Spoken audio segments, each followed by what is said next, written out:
The dollar slid across Grandma Ruth's dining table and stopped against Mara's thumb.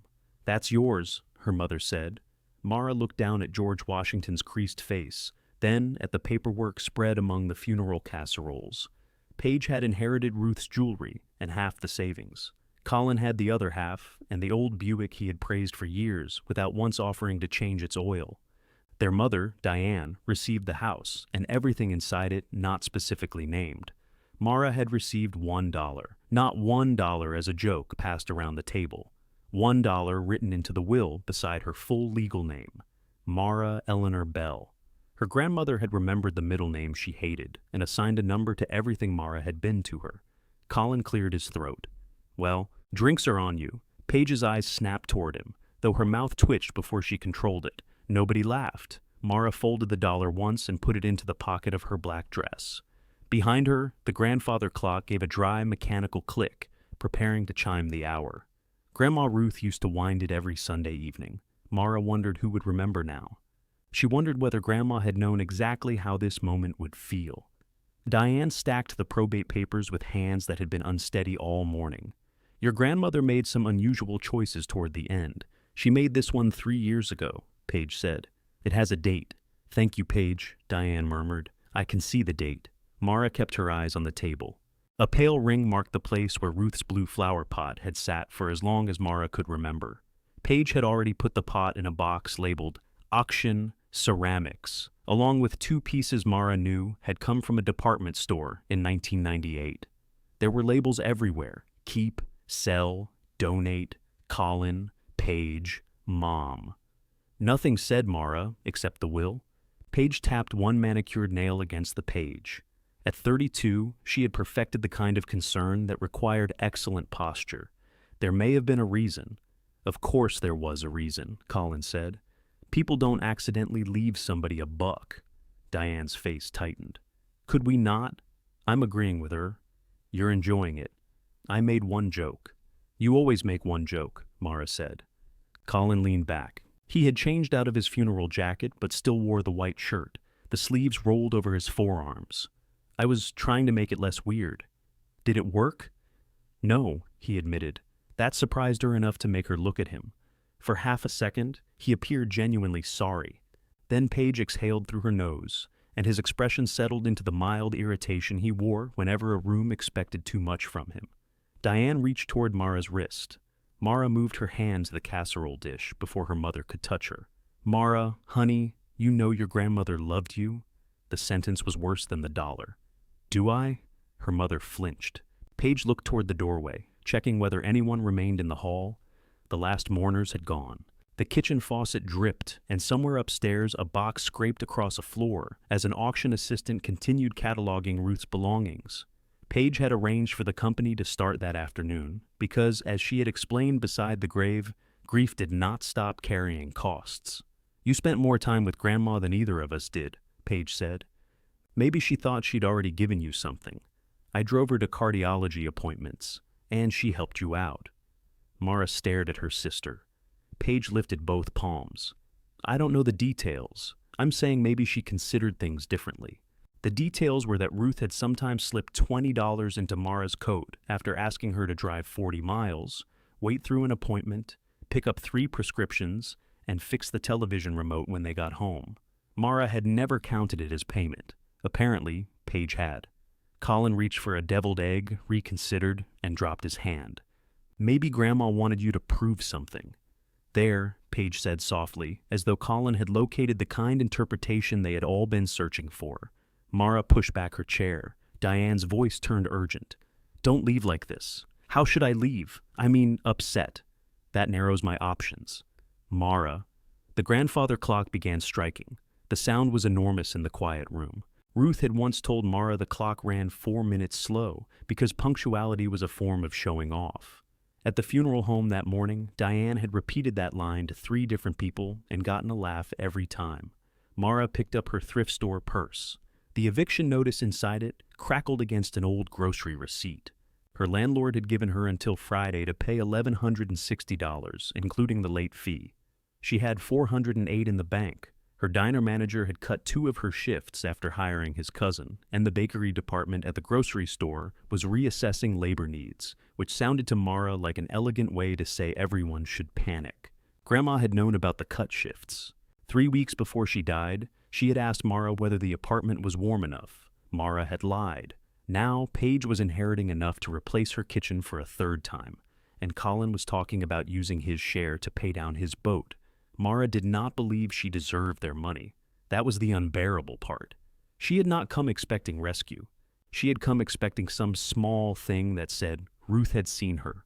The sewing basket, the chipped yellow mixing bowl, one of the cardigans that still smelled faintly of rose powder and burned toast. Instead, Ruth had arranged for her to receive less than the cost of the gas she had used driving to the funeral. "Mara, please," Diane said. "Sit down. We can discuss this privately. We are private, without this tone." Mara glanced at Paige. "Which tone did you label for donation?" Colin coughed into his fist. Paige's cheeks colored. "I am trying to handle the practical work nobody else wanted to handle. You called an auction company before Grandma was buried. Because Mom cannot afford to maintain a 4-bedroom house indefinitely." "I'm sitting right here," Diane said. Both sisters looked at her.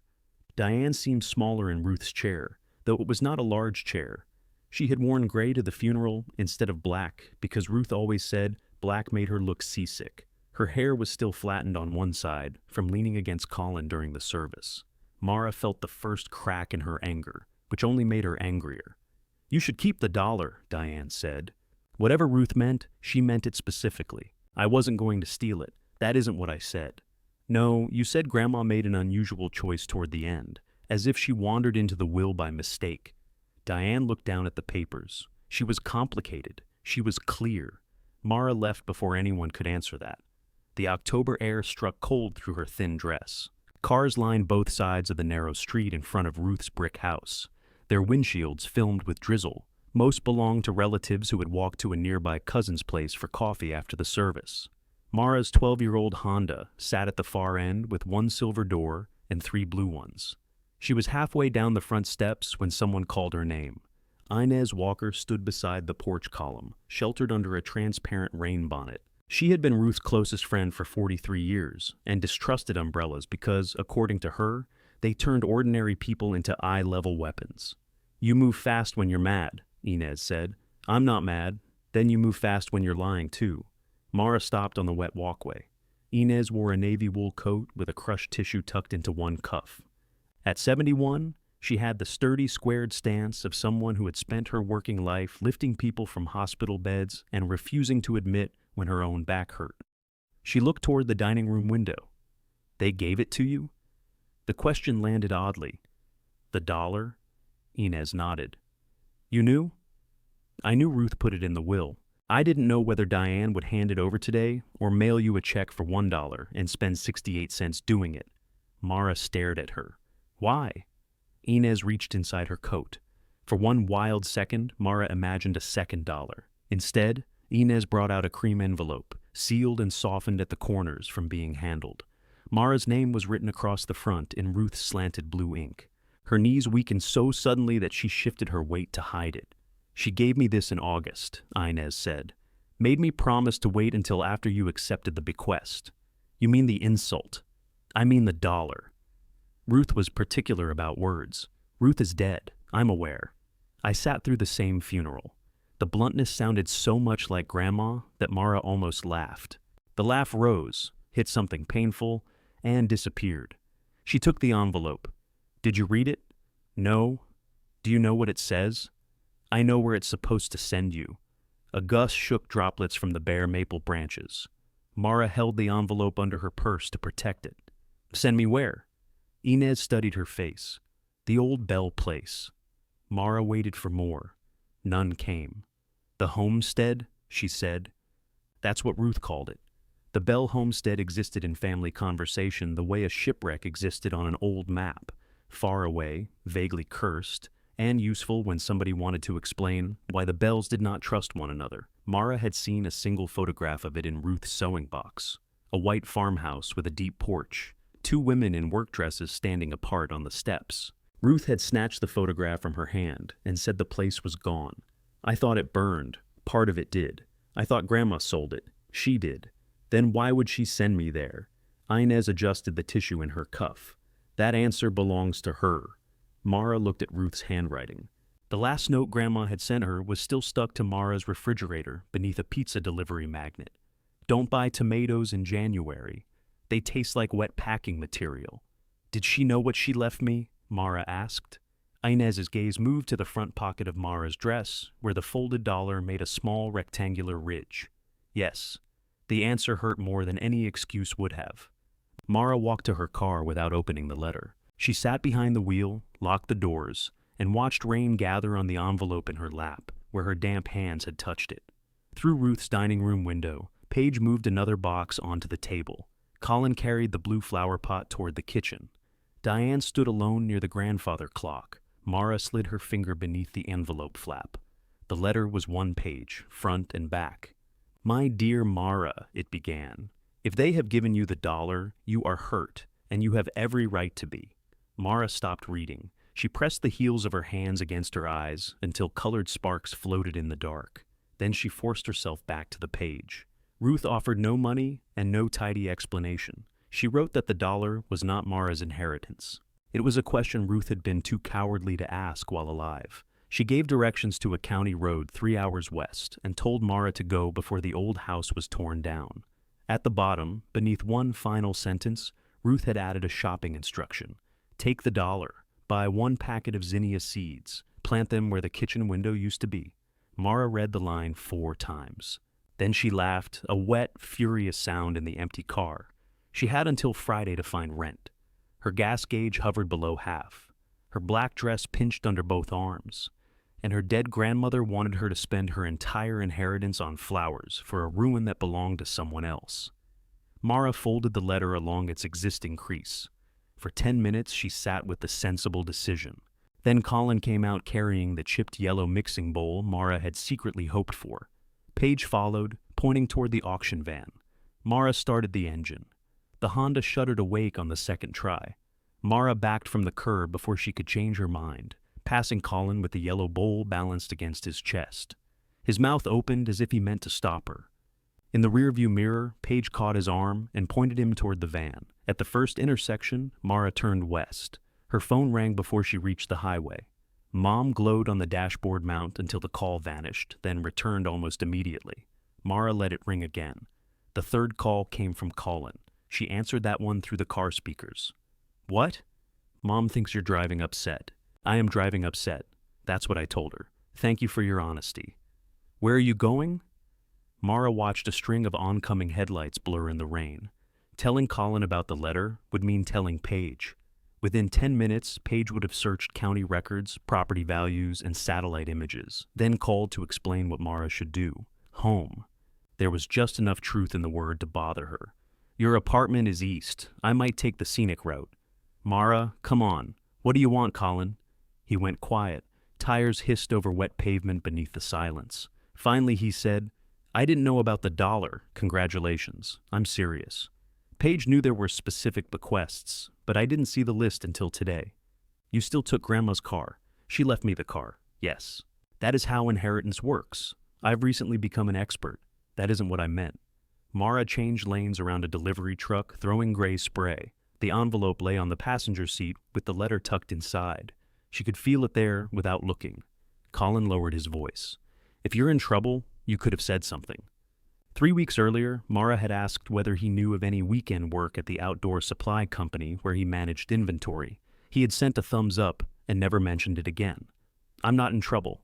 You drive a car with a door from another car. It opens. Mostly." She almost smiled, which felt like a betrayal of herself. Then Colin said, "I could send you a couple hundred until things settle down." The smile disappeared. "From Grandma's money? I haven't gotten anything yet." "But that's what you mean. I mean my money. You've had your money for 36 years. He made an impatient sound. "This is why nobody can help you." There it was, as familiar as the loose spring in Ruth's couch. If Mara did not need help, she was stubborn. If she admitted she needed it, she was irresponsible. If she accepted it, the help became a story other people could tell about her. "I have to go," she said. "Mara, wait." "What did I—" She ended the call. The rain weakened outside the city, then stopped altogether. Low clouds pressed over harvested fields, their stubble dark with moisture. Mara turned off the highway onto a two-lane road that rose and dipped through wooded hills.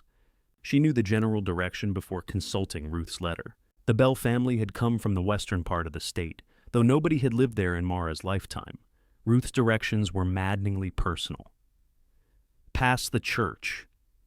June said looked like a hen house. Turn left where Mr. Talbot lost the hay wagon. The church was easy enough to recognize. The hay wagon incident had apparently not earned a commemorative sign. Mara pulled into the parking lot of a feed and hardware store to read the letter again. A wooden rooster taller than she was stood beside the entrance, wearing a rain-darkened straw hat. On the store window, someone had painted fall bulbs in orange letters with the B written backward. She checked her gas gauge, a little under a quarter tank. The sensible decision remained available. She could drive home, sell something, beg her landlord for another week, take Colin's money if she had to. She could preserve enough gas to reach her shifts. She could tuck Ruth's letter into a drawer and let the old homestead collapse without her. Instead, Mara got out. A brass bell clattered above the store door. The place smelled of cedar shavings, fertilizer, and rubber boots. Near the register, seed packets hung from a rotating wire rack, most faded from months in the sun. The zinnias cost 79 cents. Mara carried one packet to the counter. The woman behind it had silver braids, safety glasses perched on her head, and a magnifying glass in one hand. She was repairing the clasp on a dog collar. That all? She asked. Yes. End-of-season seeds are half off. Mara looked at the packet, then at Ruth's folded dollar. I'd like to pay full price. The woman's eyebrows rose behind the safety glasses. You allergic to bargains? It was somebody else's money. Was it stolen? No. Then she probably likes bargains too. She's dead. The woman considered this. They usually do become less particular. Mara laughed before she could stop herself. The woman rang up the seeds at full price. With tax, the total came to 84 cents. Mara handed over Ruth's dollar and received 16 cents in change. The coins felt wrong in her palm. Do you have one of those little charity jars? Mara asked. The woman pointed to a coffee can decorated with a handwritten sign asking for donations to repair the roof of the volunteer fire station. Mara dropped in the change. Most people keep the nickel and donate the pennies, the woman said. I'm having an unusual day. Those are the only kind we get in here. Mara tucked the zinnias into her purse beside the eviction notice. Do you know Bell Homestead Road? The woman's hand stopped over the dog collar. Which Bell? I don't know. It used to belong to Ruth Bell. Her sister was June. Understanding sharpened the woman's face. You, one of Ruth's? Her granddaughter? Huh? It was not a welcoming huh or an unfriendly one. It contained reassessment. What? Nothing. You look like June around the mouth. Mara had no memory of ever seeing June's mouth clearly. In the photograph, both women had been small and unsmiling. Is the place still standing? Depends what you require of standing. Gravity hasn't finished? Not quite.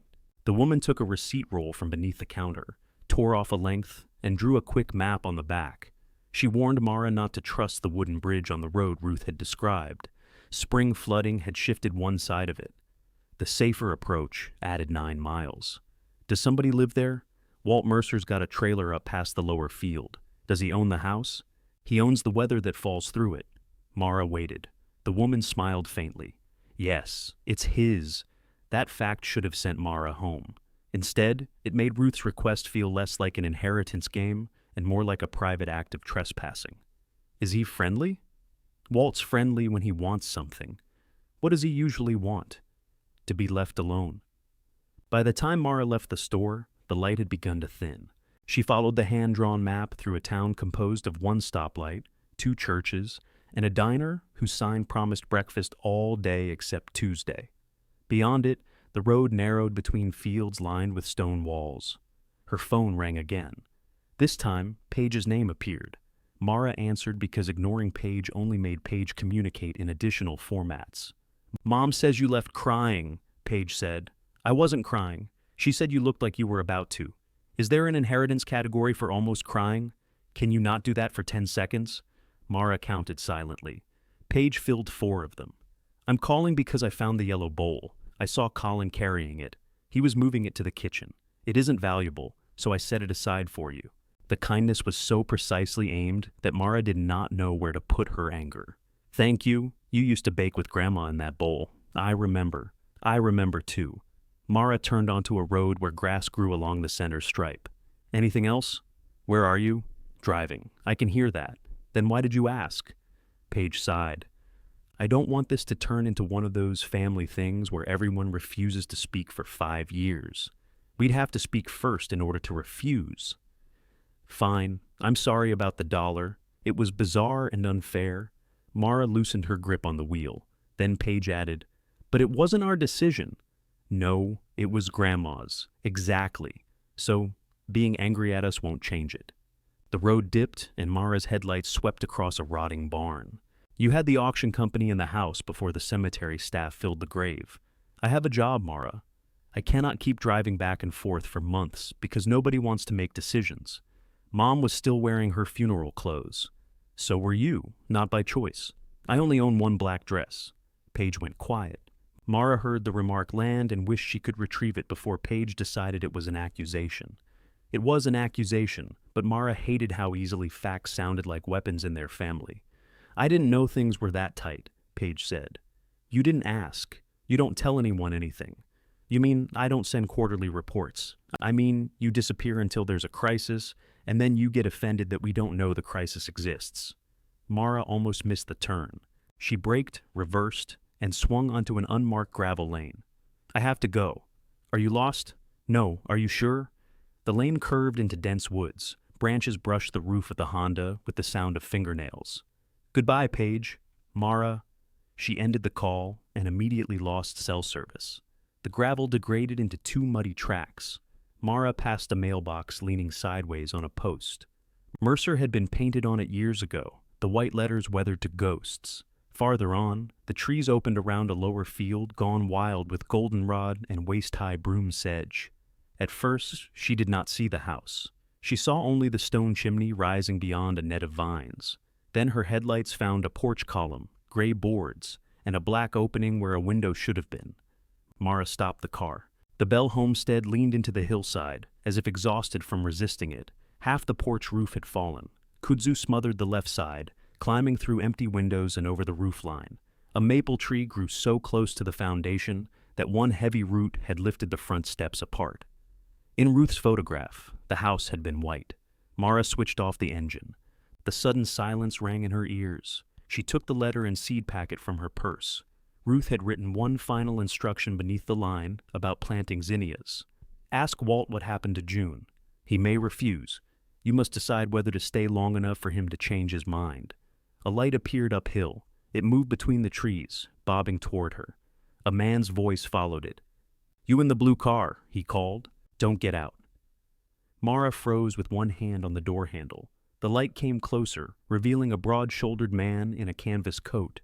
He carried a flashlight in one hand and a long-handled shovel in the other. I'm looking for Walt Mercer, Mara said through the closed window. You found him. My grandmother was Ruth Bell. Walt stopped beside the hood. Rain silvered his gray beard. His eyes moved from Mara to the ruined house and back again. Then, whatever you think she hid here, he said, somebody from your family already tore the place apart looking for it. Mara lowered the window 3 inches. Cold air slipped into the car, carrying the smell of wet leaves and wood smoke. I'm not looking for anything. Walt angled the flashlight toward her face. That's what the last one said. The last what? Bell? The beam made it difficult to see him. Mara raised a hand against the glare. Could you point that somewhere else? You could back up and point your headlights toward town. I drove 3 hours. That was poor planning. You don't even know why I'm here. Walt moved the light from her face to the envelope in her hand.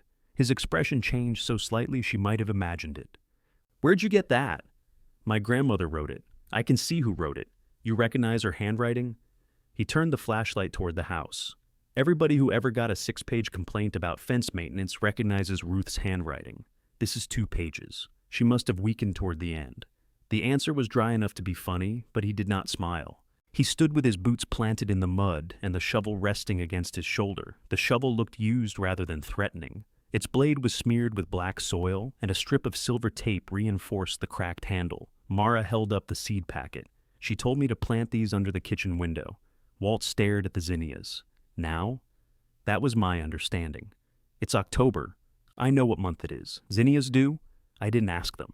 He came closer to the window. Deep lines bracketed his mouth, and rain had darkened the shoulders of his coat. Let me see the letter. No.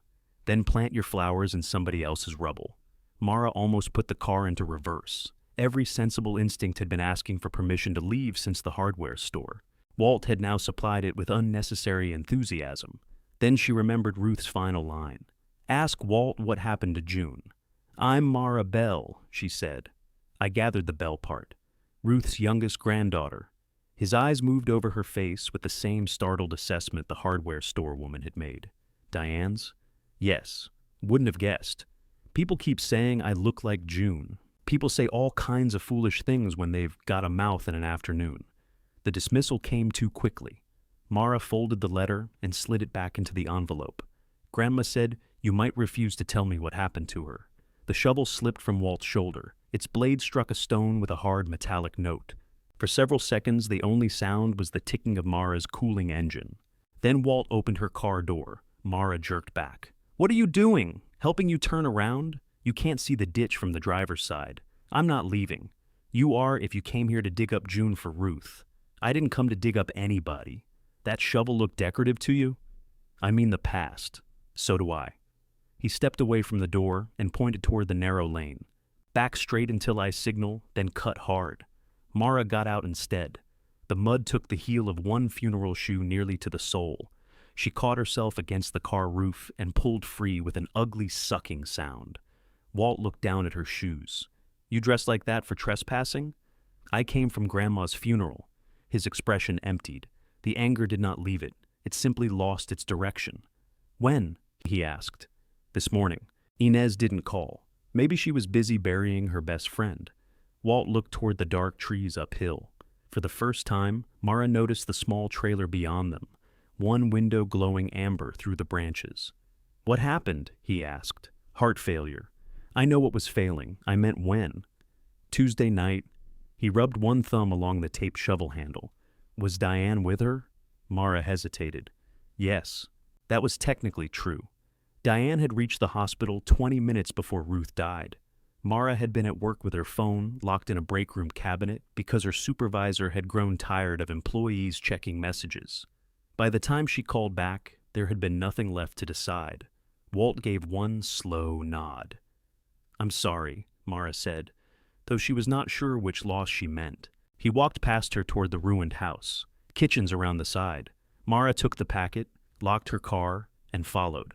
There had once been a path from the drive to the porch. Now it was a shallow trench filled with leaves. Walt avoided it, moving through the weeds with the confidence of someone who knew where the ground had sunk. Mara picked her way behind him, lifting the hem of her dress. You own this place? She asked. I pay taxes on it. Ownership's a grander word. Grandma sold it to you? Her share. What happened to June's? He stopped. All right, Mara said. Not yet. Not ever was my preference. The right side of the house had survived better than the front. Most of the siding remained, though its paint had peeled down to bare gray wood. A section of roof sagged above what Walt identified as the pantry. The kitchen itself had been reduced to 3 walls, 2 charred ceiling beams, and a floor layered with broken plaster. Mara stood outside the missing 4th wall and tried to fit the ruin over the rooms Ruth had described throughout her life. Ruth's stories had always included objects, but not geography. The iron stove that smoked in east winds, the pantry shelf June broke while climbing after a jar of peaches, their father's chair, which no one else was allowed to sit in even after he could no longer use it. Mara had imagined each detail floating separately in some generalized past. Here were the nail holes where the pantry shelves had been. Here was the soot-blackened brick behind the absent stove. A strip of faded blue wallpaper clung beneath a window opening. Which one was the kitchen window? Mara asked. Walt pointed with the flashlight. The ground beneath it was hidden by burdock and a collapsed section of gutter. Mara set down the seeds and pulled at the nearest weed. Its burrs caught in her coat sleeve. You planning to clear the whole yard tonight? I need enough dirt for flowers. You need April. I need enough dirt for seeds. They'll rot. Then they'll rot where she asked me to put them. Walt made an aggravated sound, set down the shovel, and dragged the gutter aside. Beneath it, the soil was packed hard and littered with shards of glass. You'd put your hand in there and cut yourself, he muttered. You could have let me. Then I'd have to listen to Inez. He used the shovel tip to loosen a narrow strip while Mara picked out glass and dropped it into a rusted coffee can he found near the wall. The work took less than 10 minutes. Neither spoke. When the soil was clear, Mara opened the packet. Dozens of thin, arrow-shaped seeds rested inside. Walt held out his palm. Don't waste all of them. I thought they were going to rot. They are. No reason to make it a massacre. She poured 6 seeds into her hand, folded the packet closed, and returned it to her purse. With 2 fingers, she made shallow holes in the cold earth. It was absurd. The light was failing, her feet were wet, and she was planting summer flowers beside a burned kitchen for a woman who had left her $1. She felt manipulated by the dead and ridiculous in front of the living. When she pressed the final seed into the ground, grief struck without warning. Not tears at first, just a sharp collapse beneath her ribs. Ruth would never call to ask whether Mara had followed the instructions. She would never explain why this place mattered more than the yellow bowl, or why she had chosen humiliation as a doorway. She had arranged the question, then made herself impossible to confront. Mara sat back on her heels. Walt turned the flashlight away. That small act of privacy undid her. She covered her mouth, but one broken sound escaped. She hated it instantly. Walt busied himself gathering the glass. Ruth cried mean. Mara looked up. What? Some people cry sad, some cry pretty. Ruth cried like she wanted to fight whoever noticed. A laugh caught in Mara's throat and became another sob. Walt dropped a brown shard into the can. June used to tell her she ought to charge admission. You were married to June? He went still. Mara wiped under her eyes with the side of one finger. That wasn't in the letter. I'm not tricking you.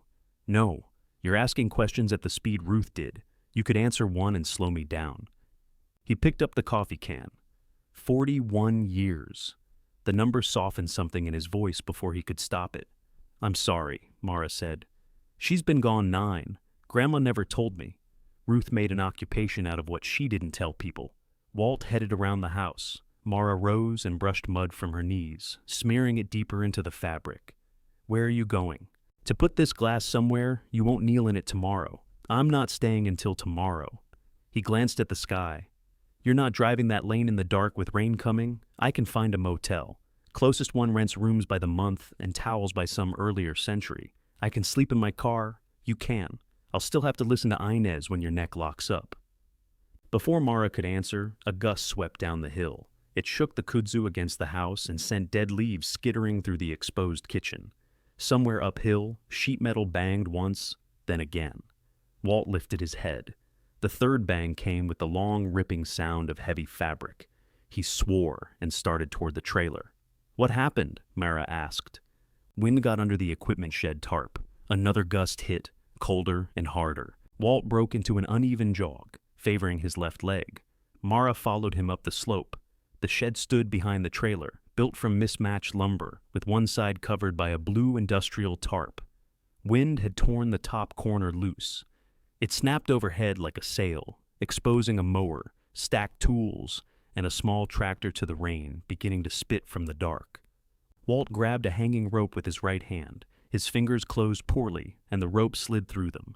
Get inside, he shouted. This thing can take your head off. Mara kicked away her ruined shoes. In stocking feet, she climbed onto the low retaining wall, caught the whipping edge of the tarp, and pulled with both hands. Tell me where you need it, she shouted back. Walt stared at her for one astonished beat. Then he pointed to the roof brace. Over that beam. Keep your weight low. The storm came down before either of them could pretend she was leaving. Rain struck the tarp hard enough to sting through it. Mara flattened herself against the retaining wall while the loose edge fought to pull free of her hands. The plastic boomed above her. Wind drove her wet hair across her eyes, and her stockings slid on the mossy stone. Rope's under you, Walt called. I can't see it. Red end. Everything is black. Lightning turned the yard white for an instant. Mara saw the rope curled near her left knee, snatched it, and fed it around the roof brace. Now what? Bring it down to me." She leaned over the wall. Walt reached with his right hand, missed, then caught the rope against his wrist. His fingers would not curl around it. "Your hand," Mara said. "My hand's got nothing to do with you. It has everything to do with this rope. Useful observation. Tie it to the post." She looped the rope around a support post and pulled until the tarp stretched tight. Walt trapped the line with his forearm while she made a knot. Ruth had taught Mara 3 useful knots, all of which fled her mind under pressure. She produced something ugly and doubled it until it held. The next gust tore loose a lower grommet. "Oh, come on," Mara shouted. Walt laughed. It was a rusty, startled sound, as if he had not expected to find anything funny. He grabbed a length of lumber from beside the shed and pinned the flapping corner against the ground. "Inside pocket," he said. "Knife." Mara stared at him through the rain. "My coat. Left side." "You want me to reach into your coat?" "I want you to cut that loose rope unless you've developed another hand." She jumped down, nearly losing her footing, and reached into his coat. Her fingers found a folding knife, 2 screws, a peppermint, and what felt like a spark plug. "Do you carry the whole hardware store?" "Only the parts that work." She opened the knife, cut the loose rope, and threaded it through a lower hole in the tarp. Walt directed her toward an iron ring at the shed foundation. Together, they pulled the side tight enough to shield the equipment. By then, rainwater ran from Mara's sleeves in streams. Mud coated both stockings to the ankle. Her black dress clung to her knees, and her bare feet had gone numb. Walt inspected her knot. "What?" she asked. "I've seen worse." "Where?" He pulled at it once. "Can't recall." The wind shifted. Without the tarp snapping, the storm became ordinary rain on plastic and metal.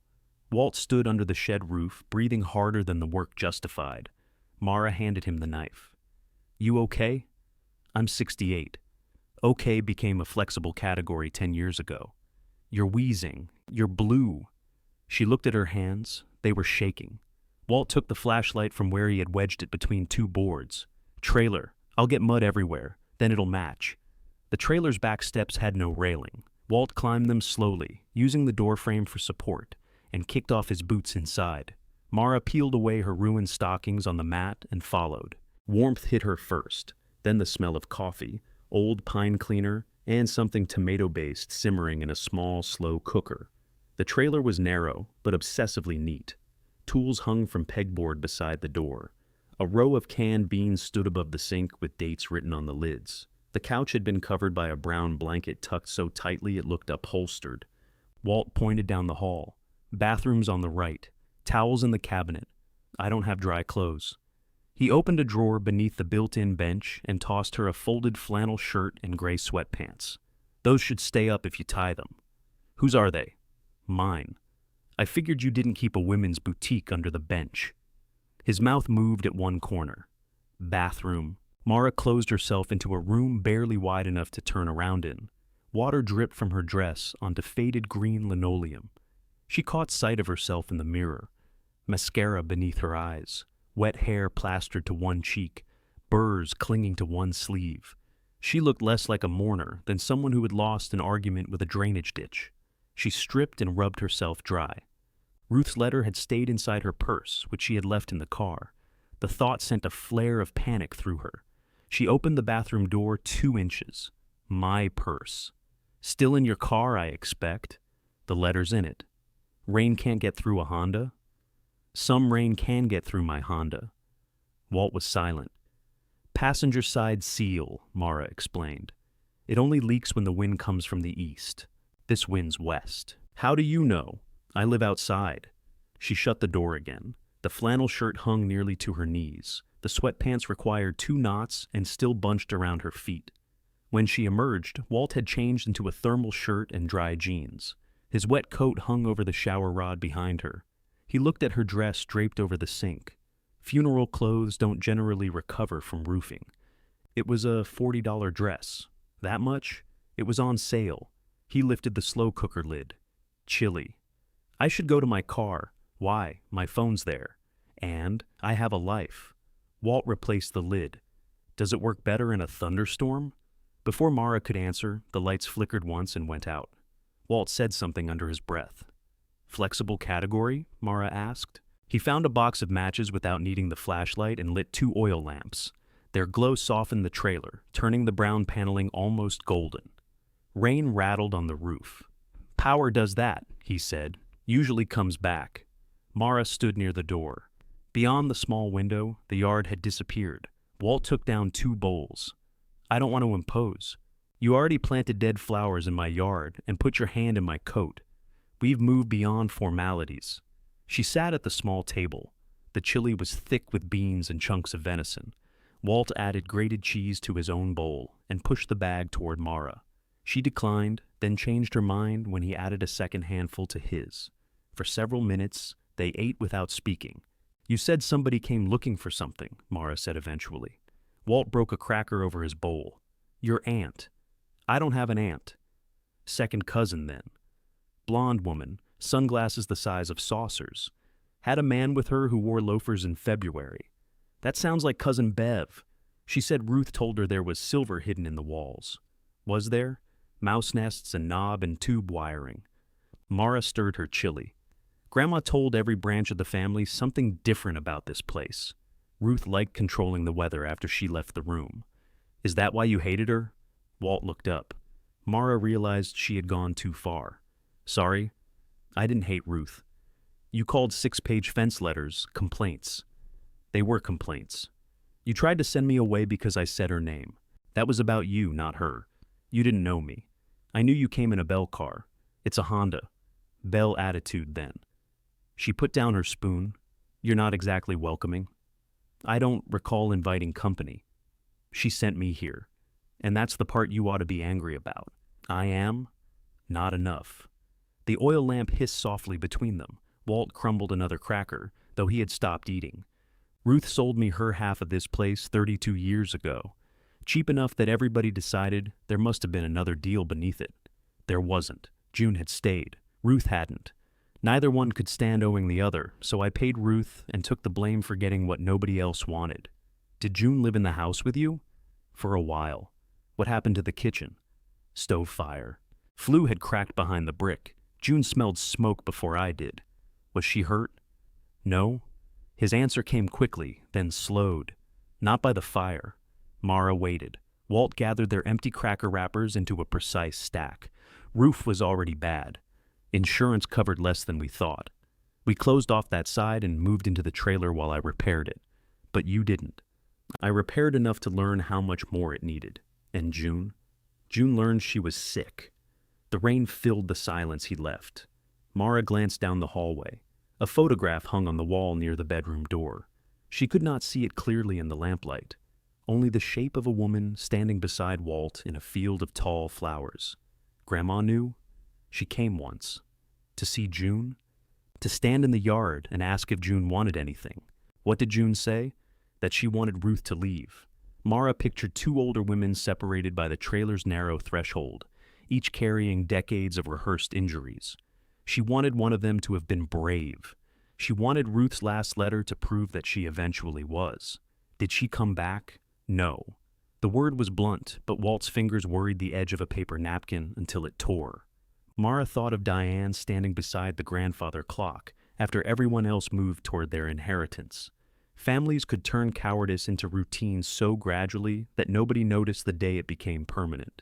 "Maybe Grandma regretted it," she said. "Regrets a chair. Plenty of people sit in it. Doesn't mean they get up and do anything." The lights flickered on. The refrigerator hummed, and the oil lamp's flame suddenly looked small. Walt rose to rinse the bowls. Mara went to retrieve her purse. The rain had eased, but the ground was slick beneath her bare feet. Her car's passenger seat was dry.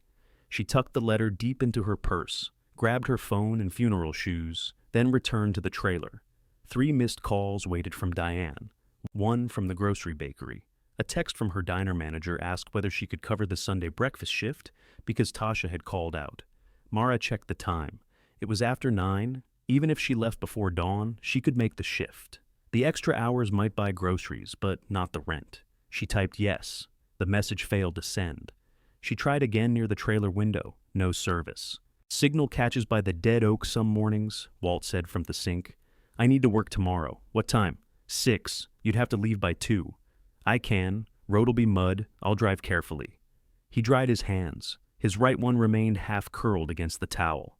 Your choice. Mara waited for him to offer an alternative. He did not. Where am I sleeping? Walt pointed down the hall. Spare room. June used it for sewing. Mara stepped into a room just large enough for a single bed, a dresser, and several stacked boxes.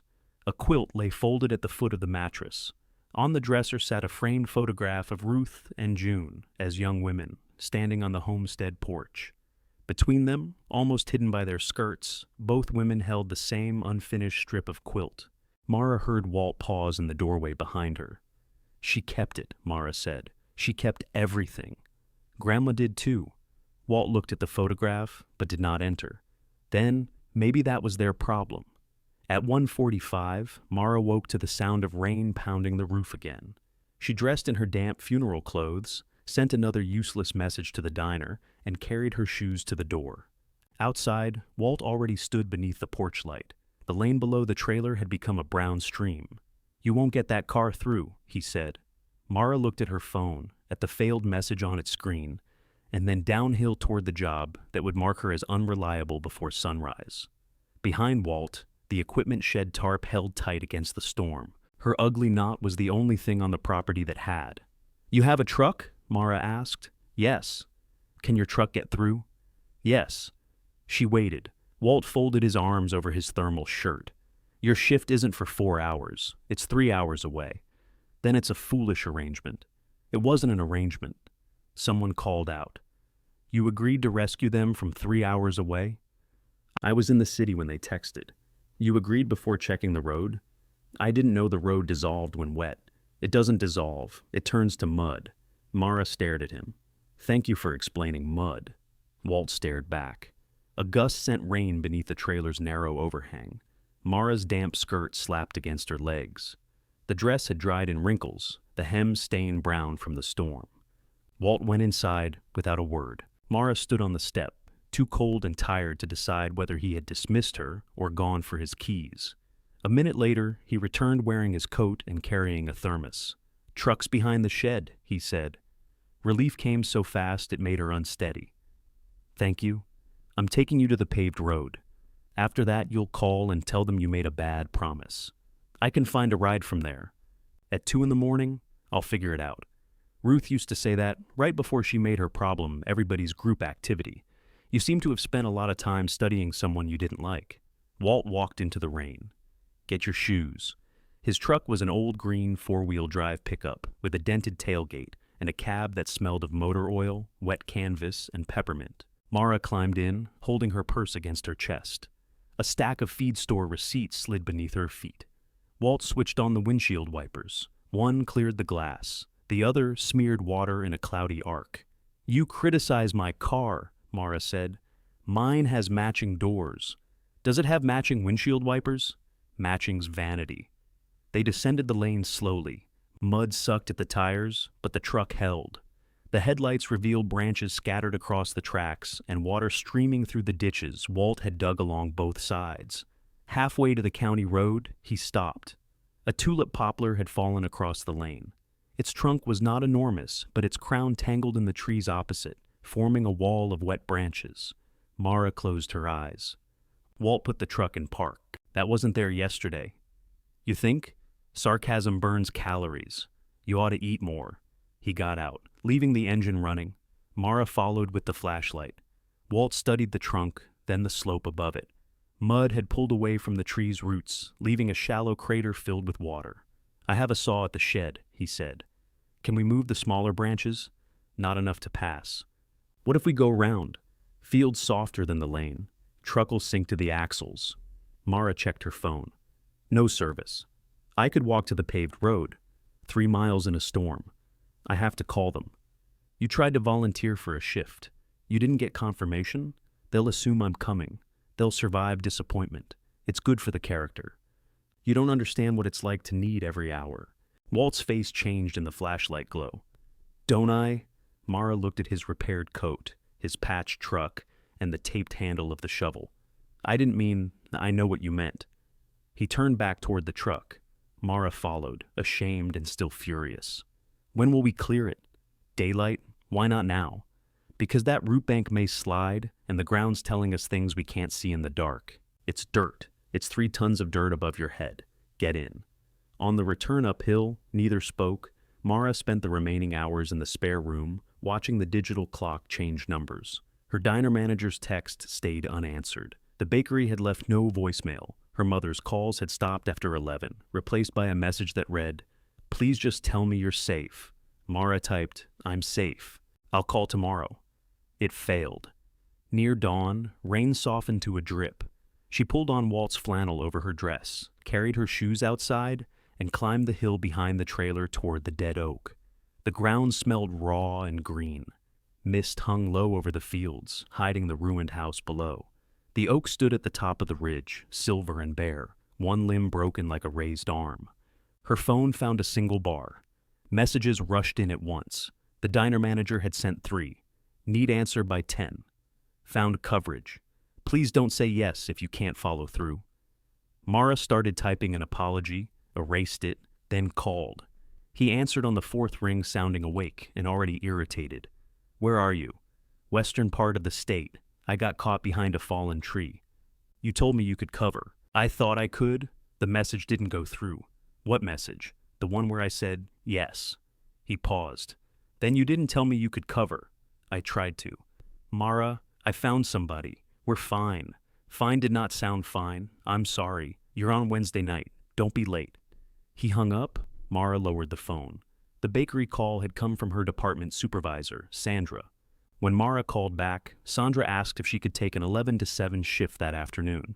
"Yes," Mara said automatically. She looked down at the lane hidden by mist.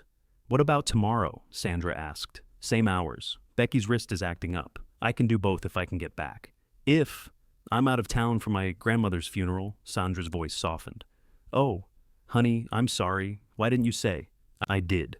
That's why I was off yesterday. I thought it was a request day." Mara pressed her fingers against her forehead. "It doesn't matter. I'll call you by 9 if I can make it. We need to know earlier than that. Then assume I can't." Silence.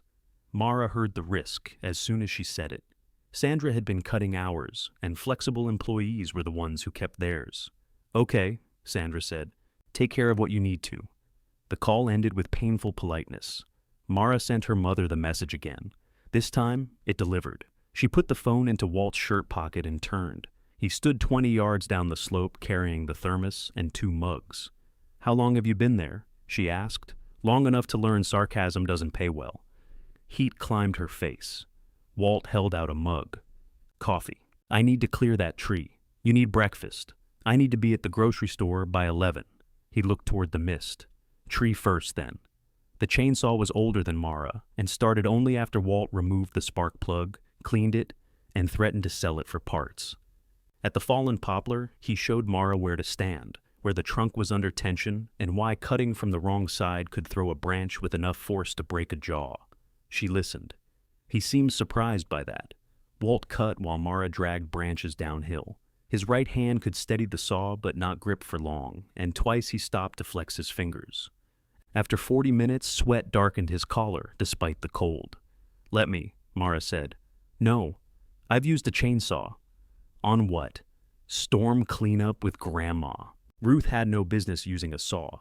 She mostly pointed and criticized my stance. "That sounds safer." He made one more cut, shut off the engine, and handed it to her.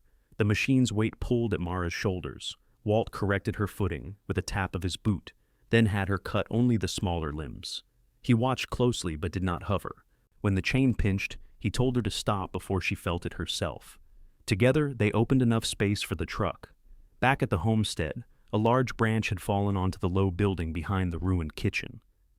Mara had mistaken it for part of the house in the dark. In daylight, she saw a separate stone structure with a shallow roof and 2 boarded windows. "What is that?" she asked. "Summer kitchen."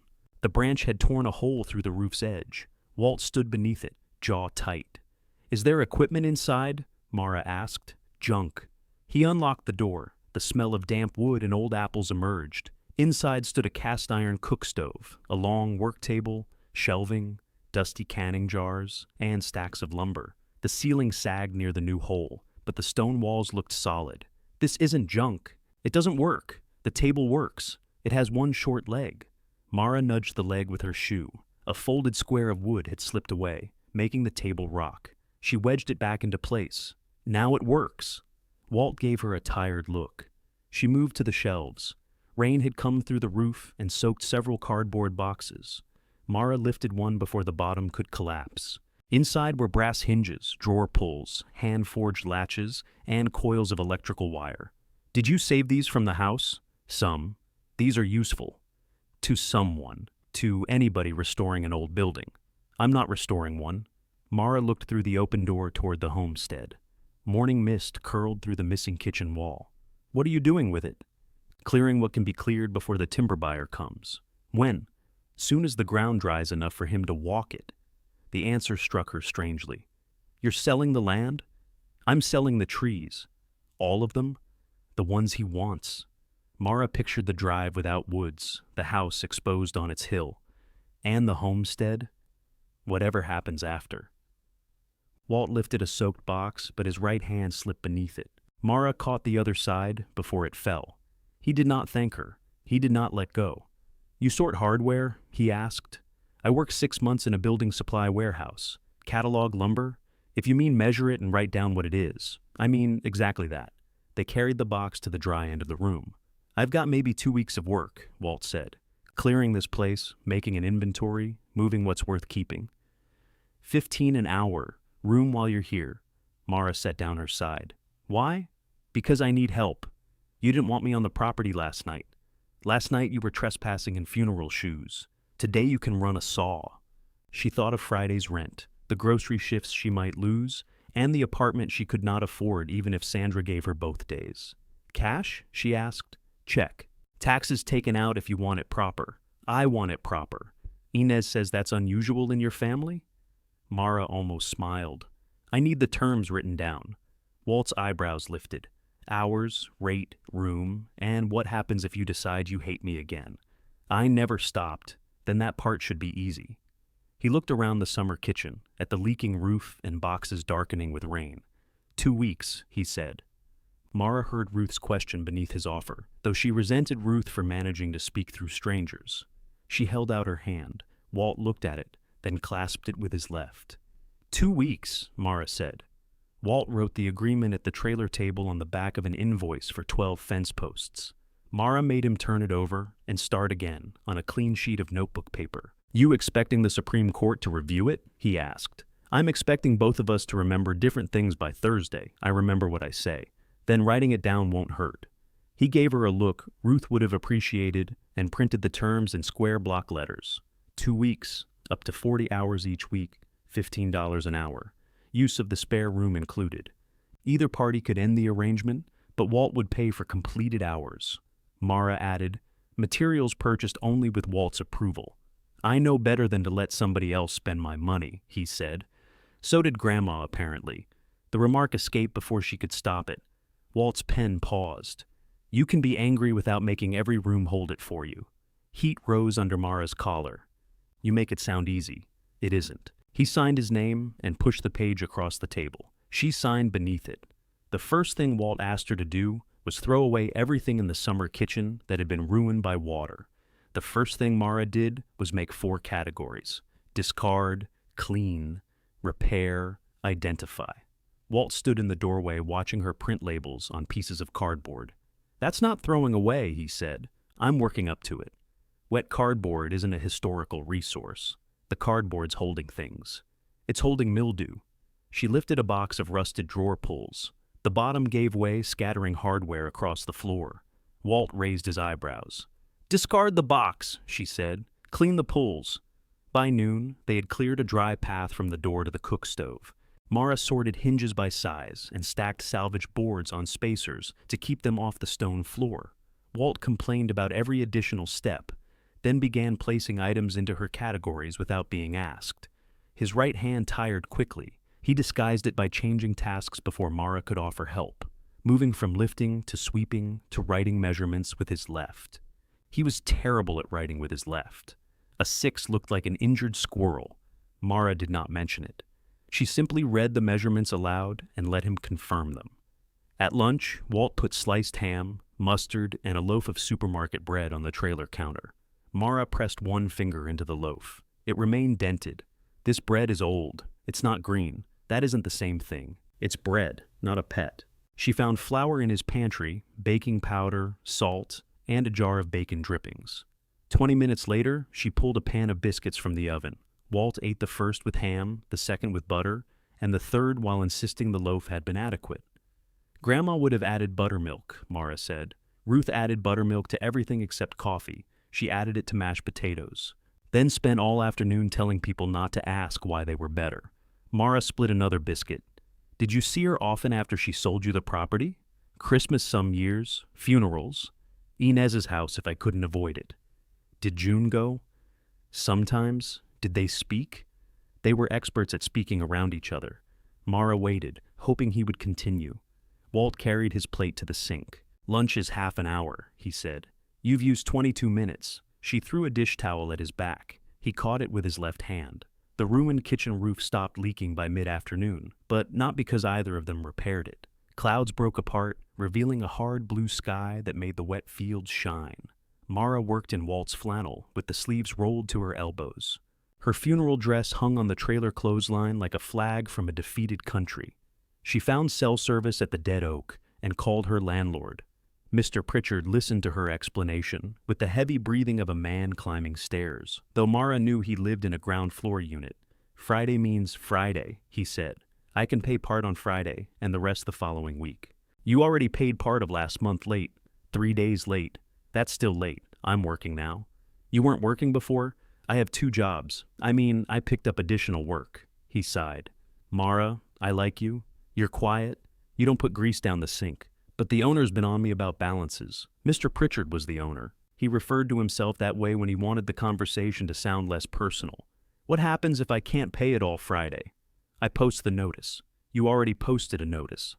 The next notice. The formal process would take time, but Mara could hear what he was really offering. Leave voluntarily and preserve the possibility of a decent reference. I'll call you Thursday, she said. You do that. Her grocery supervisor answered on the second ring. Sandra had filled the Sunday and Monday shifts. Mara was still scheduled for Thursday afternoon, but only 4 hours instead of 8. We had to move some things around, Sandra said. Because I couldn't cover shifts I wasn't originally scheduled for. Because hours are tight. Mine seem especially tight. Sandra lowered her voice. You're a good worker, Mara, but I need people I can reach. My grandmother died, and I'm sorry, I truly am. But I can't schedule grief around other people's call-outs. The statement was so unreasonable and so accurate to Sandra's job that Mara had no answer. I'll be there Thursday, she said. Afterwards, she stood beneath the dead oak watching mist lift from the distant hills. From that height, the Bell Place almost looked peaceful. The ruined house was partly hidden by trees. The trailer roof caught the sun. Walt moved between the summer kitchen and shed, small and steady. Mara's phone rang in her hand. Diane. This time she answered. Oh, thank God. Her mother's relief sharpened immediately into anger. Where have you been? I told you I was safe. At 6 this morning, after disappearing all night. I'm 24. I know how old you are. Then why are we arguing like I took your car without permission? Diane went quiet. Somewhere on her end, drawers opened and closed. What are you doing? Mara asked. Paige has me sorting linens. Today? She says the company needs decisions. Mara looked down at Ruth's flannel shirt hanging loose around her body. Did she sell the yellow bowl? No. It's on the counter with your name on it. That's generous. Please don't start. Mara bit down on the rest. Walt's warning about making every room hold her anger had been irritating because it had lodged somewhere useful. I'm at the homestead, she said. The drawer noise stopped. What homestead? Grandma's old place. You mean in Mason County? I think so. What are you doing there, planting flowers? Her mother's silence stretched. Mara, I need you to come home. Why? Because that place has nothing to do with you. Grandma disagreed. She sent you? Mara had not intended to reveal the letter yet. Inez gave me something. What did she give you? A letter. Diane inhaled carefully. What does it say? It told me to come here. That's all? No. What else? Mara watched Walt emerge from the summer kitchen, carrying a bundle of rotten trim.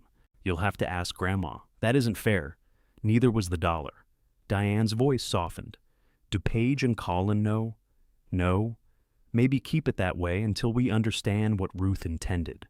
There was fear beneath the suggestion, but Mara could not tell what kind. Fear that Paige would descend on the property, fear that the letter contained an accusation, or fear that Ruth had given Mara something the rest of them could not price. Did you know Grandma came here after June got sick? Mara asked. Her mother did not answer immediately. I knew she took a trip. Did you know June told her to leave? No. Did you know Walt was married to her? Yes, of course. Why didn't you ever tell me? It wasn't my story. That was Diane's favorite hiding place. Mara, listen to me. Ruth and June could hurt each other without saying a word. Whatever she sent you there to fix, it was not your fault.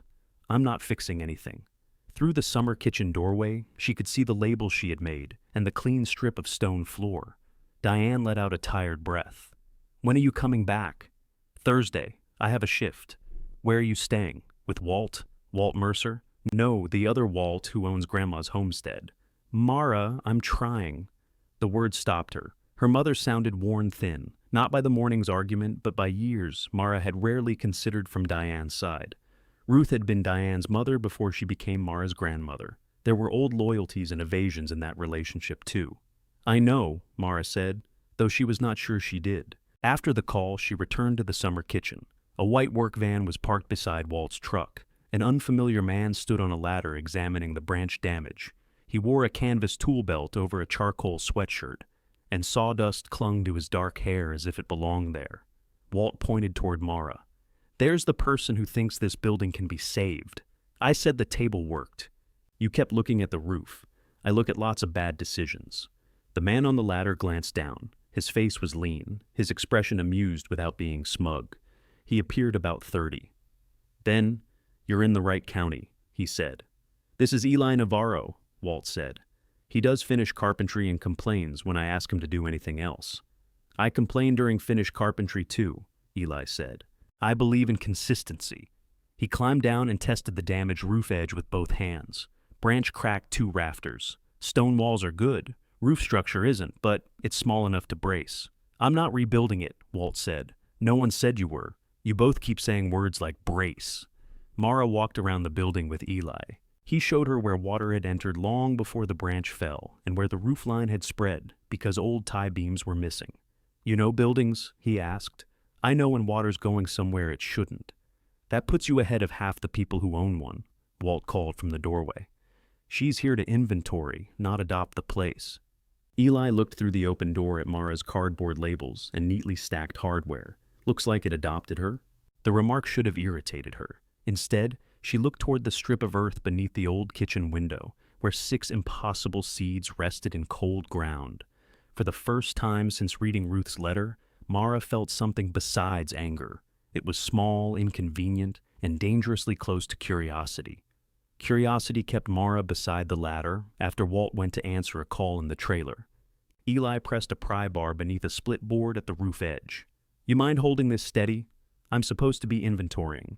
You can inventory me as a temporary obstruction.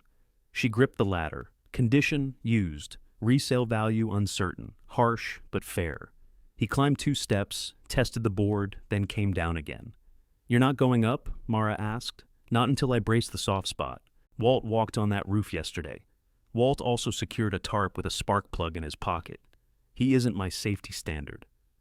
Eli unloaded 2 support posts from his van and showed Mara how to set them beneath the damaged rafters. He explained without performing expertise at her, pausing when she asked questions and handing her the drill instead of assuming she wanted to watch. The first screw went in crooked. Mara backed it out. You didn't have to do that, Eli said. It would have held. It would have annoyed me. Good answer. By the 3rd screw, she understood the angle. By the 6th, Eli had stopped checking her work. Walt returned as they raised the temporary brace. I called for an estimate, he said, not a barn dance. You're not paying for the brace, Eli said. I'm not paying for anything. Then this is going beautifully. Eli's actual estimate was less cheerful. The roof could be stabilized cheaply for the winter, but making the summer kitchen usable would require new rafters, sheathing, roofing, wiring, and repairs around the stove flue. He wrote the figures on Mara's inventory pad. Walt glanced at the total and folded the page in half. "Just brace it," he said. "For now?" Mara asked. "Forever." Eli packed his tools without arguing. Before leaving, he pointed to the stone-lined ditch behind the building. "Clear that before the next rain. Half your water problem is runoff." Mara looked at Walt. He looked at her cardboard category signs. "Repair," he said reluctantly. She added the ditch to the list. The next 2 days settled into a rhythm Mara did not trust, because she liked it too quickly. Walt started coffee before she woke. She made breakfast from whatever his pantry had nearly given up on. They worked until noon, ate, then worked until the low autumn sun disappeared behind the ridge. She cleared the ditch, uncovered a buried drain pipe, and redirected water away from the summer kitchen foundation. She cleaned years of grime from the cast iron stove and found no serious cracks. Walt showed her how to identify chestnut boards by the open grain and old insect channels. Mara taught him to enter their inventory into a spreadsheet on her phone, which he described as putting lumber inside a postage stamp. They argued about what to discard. Walt wanted to keep bent nails because they could be straightened. Mara wanted to keep every intact canning jar because the glass caught sunlight beautifully on the shelves. "Bent nails are useful," he said, "for tetanus. Glass jars are useful for things. Name 3. Flour, dried herbs. Feeling superior to people with plastic containers." He kept the jars. At night, Mara read Ruth's letter in the spare room. The words did not change, though her response to them did. Ruth had written, "I cannot give you this place, and I will not insult you by pretending I can. What I can give you is the truth that I failed here, and the hope that you will not confuse my failure with your obligation." It was the closest the letter came to explaining itself. On Thursday morning, Mara loaded her ruined shoes, black dress, and the original signed work agreement into the Honda. Walt paid her for 32 hours, even though she insisted she had spent part of Eli's visit holding a ladder. "Holding ladders is work," he said. "Not at 15 an hour. Fine. Next time, I'll let it fall." The check was enough to make a partial rent payment, not enough to save the month. Mara folded it into her wallet. "I'll be back after my shift," she said. Walt examined the sky. "Rain. Saturday. I'll be back tonight." "I heard you." The lane had dried into deep ruts. Her Honda scraped once but reached the county road. At the feed store, the silver-braided woman was rearranging bags of potting soil outside. "How'd the dead flowers take?" she called. "They haven't filed a complaint. Give them time." Mara reached the city with 40 minutes to spare. She showered in her apartment, changed into clean clothes, and gathered her mail from beneath the door. The second notice was on top. Mr. Pritchard had dated it Friday in advance. The amount due now included another fee. Mara carried it downstairs to his unit. He opened the door wearing a sleeveless undershirt and an apologetic expression. "You haven't even posted this yet," she said. "I was going to. You added $75. Administrative fee." "What did you administer?" "Mara." She held out Walt's check. "I can give you this today. The rest next week." He did not take it. "The owner wants the balance. You are the owner. You know what I mean." "No, I really don't, mister." Pritchard glanced down the hall as if someone might rescue him from being the person whose name appeared on the building's tax bill. "If you move out by Sunday and leave it clean, I'll waive the fee and return your security deposit after inspection. My deposit is $700, minus any damage. There's no damage. Then you'll get $700. In 30 days. That's state law." Mara laughed once. "It's incredible how formal you become when money goes in my direction." His face hardened. "I've given you chances. You've given me 11 days. I have a mortgage. So do millions of people. They don't all take my apartment." She returned upstairs before the conversation became uglier.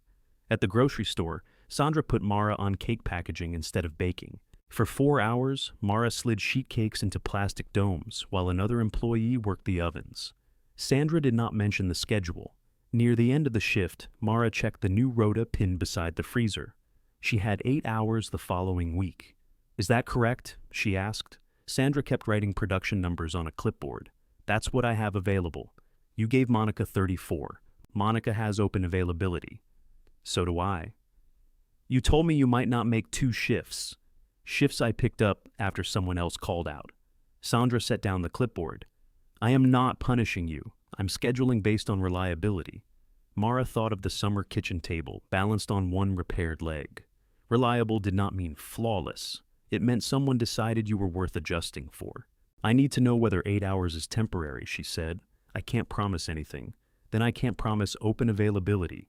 Sandra looked genuinely regretful. I'm sorry, Mara believed her. That was what made it final. She removed her apron, folded it, and set it on the prep counter.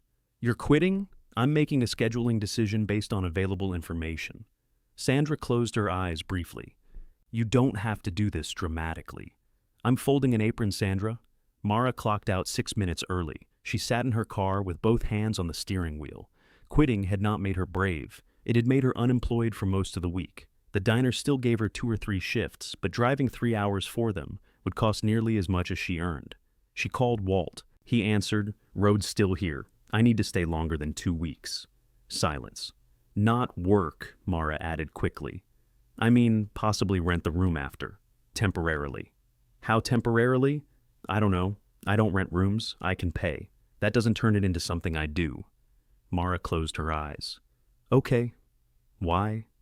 My landlord wants me out Sunday. Another silence, longer this time. I can find somewhere else, she said. Did I say no? You said you don't rent rooms. I also don't charge people to sleep beside boxes. I won't stay for free. Then cook. What? You buy groceries and cook supper. I'm tired of chili. It was not a sensible rental agreement. It was not secure enough to build a decision on. Mara wanted terms, dates, signatures, and an amount she could point to when gratitude became debt. 30 days, she said. Then we revisit it. Fine. And put it in writing. Walt hung up. Mara smiled despite herself. She packed until the apartment looked like a room she had only borrowed. Clothes, cookware, bedding, Ruth's old recipe cards, and the small hand mixer Mara had bought at a yard sale went into boxes. Most of the furniture had come with the apartment. What remained fit in her car. At 8, Diane called and asked her to come by Ruth's house for the yellow bowl. Paige and Colin were both there when Mara arrived. Boxes lined the entry hall. Bare rectangles marked the walls where pictures had hung. The grandfather clock stood silent. Diane came from the kitchen wiping her hands. You look tired. I'm moving. All 3 of them spoke at once. What? Where? Why didn't you tell us? Mara set down an empty box she had brought for the bowl. My landlord and I reached a creative difference about money. Colin leaned against the doorway. I offered to help. I remember. You could stay with me, Diane said. Paige nodded too quickly. Of course she could. Mara looked from one face to another. I'm staying at the homestead. Paige's concern sharpened. What homestead? Diane turned toward the counter. Colin noticed. Mom? Ruth sent her, Diane said. Paige's eyes found Mara's purse. Sent you how? With a letter? What letter? Mine. You received another bequest? Mara laughed. There it is. I'm asking a reasonable question. No, you're inventorying. Paige's mouth tightened. Does the letter concern the estate? It concerns me. Colin pushed away from the doorway. Is there something at the property? A collapsed roof. Poison ivy. A man who judges bread by whether it's green. What man? Diane asked. Walt Mercer. Paige reached for her phone. Mara covered it with her hand before Paige could unlock it. Don't, she said. For a moment they stood palm to phone, the youngest sister in a grocery store uniform and the eldest in a cashmere sweater, both breathing too hard. Paige looked at Mara's hand. You don't get to hide family information. Grandma hid it first. And look what that did to us. The words surprised them both. Paige withdrew her phone. Diane lifted the yellow mixing bowl from the counter. A crack ran through its glaze near the rim. Mara had never noticed it before. Take it, her mother said. Mara placed it inside the box and wrapped it in one of Ruth's old dish towels. Colin watched her. You're really moving into that ruin. The trailer. For how long? Long enough to find out why Grandma thought $1 would get me there. No one laughed this time. Colin was the first to look away. He walked into the kitchen, opened Ruth's refrigerator, and stared inside, as if leftovers might offer a more manageable crisis. Paige remained near the doorway, her phone still in her hand. Diane touched the crack in the yellow bowl. That place was hard on Ruth. She left when she was 19, Mara said. She had 71 years to recover. You don't recover from everything by waiting. Apparently not. Diane's gaze moved to the box in Mara's arms. Are you angry at me? Yes. The plain answer made Paige inhale. Mara continued before anyone could convert it into a scene. I'm angry at all of you. I'm also tired, and I have to move by Sunday, so anger is lower on my list than boxes. I can help, Colin said from inside the refrigerator. You already offered money. I mean, move. He emerged holding a container of potato salad. I've got the pickup. What time? Mara narrowed her eyes. Why? Because I own a pickup. Colin, he set the potato salad on the counter. Because you're my sister, and moving alone is miserable. Pick whichever answer makes you less suspicious. I'm not asking you to fix it. I'm offering to carry things. If one of them turns out to be your life, label it. Paige gave him a warning look, but Mara laughed. Colin looked relieved. 10 Sundays, she said. Don't bring the boat. It has never helped anyone move. It has never helped anyone do anything. That's not true. It helps me avoid the people at the marina. Mara took the yellow bowl and left before kindness could make the room more complicated. On Sunday, Colin arrived at her apartment at 9:45 with coffee, work gloves, and no jokes about the size of her belongings. He carried boxes down 2 at a time, while Mara cleaned the kitchen and waited for Mr. Pritchard to find a flaw large enough to keep her deposit. The landlord inspected the oven, the windows, and the patch Mara had made over a nail hole. He opened the bathroom cabinet and ran one finger along the shelf. Dust, he said. You'll survive. I'm noting it. Note that the shower has leaked since April. That's caulk. That's water coming through caulk. Mr. Pritchard wrote something on his clipboard. Colin appeared behind him carrying Mara's mattress on one shoulder. Everything okay? He said it pleasantly, but he was 6'2" and wearing steel-toed boots. Mr. Pritchard handed Mara a signed inspection sheet stating there was no chargeable damage. Outside, Colin tied down the mattress with quick, competent knots. Grandma taught you those? Mara asked. No. A woman at the marina after I nearly donated a cooler to the interstate. He pulled the rope tight. I should have answered you about the warehouse job. Mara stopped folding a moving blanket. I asked Steve, he continued. He said they weren't hiring. I forgot to tell you. You sent a thumbs up. I thought it meant I saw the message. It means you liked that I was unemployed. No wonder you were hostile. I was hostile before. That's comforting. He secured the rope and faced her. I didn't know about the apartment. You weren't supposed to. Why? Because then you would have offered money. And that's worse than eviction?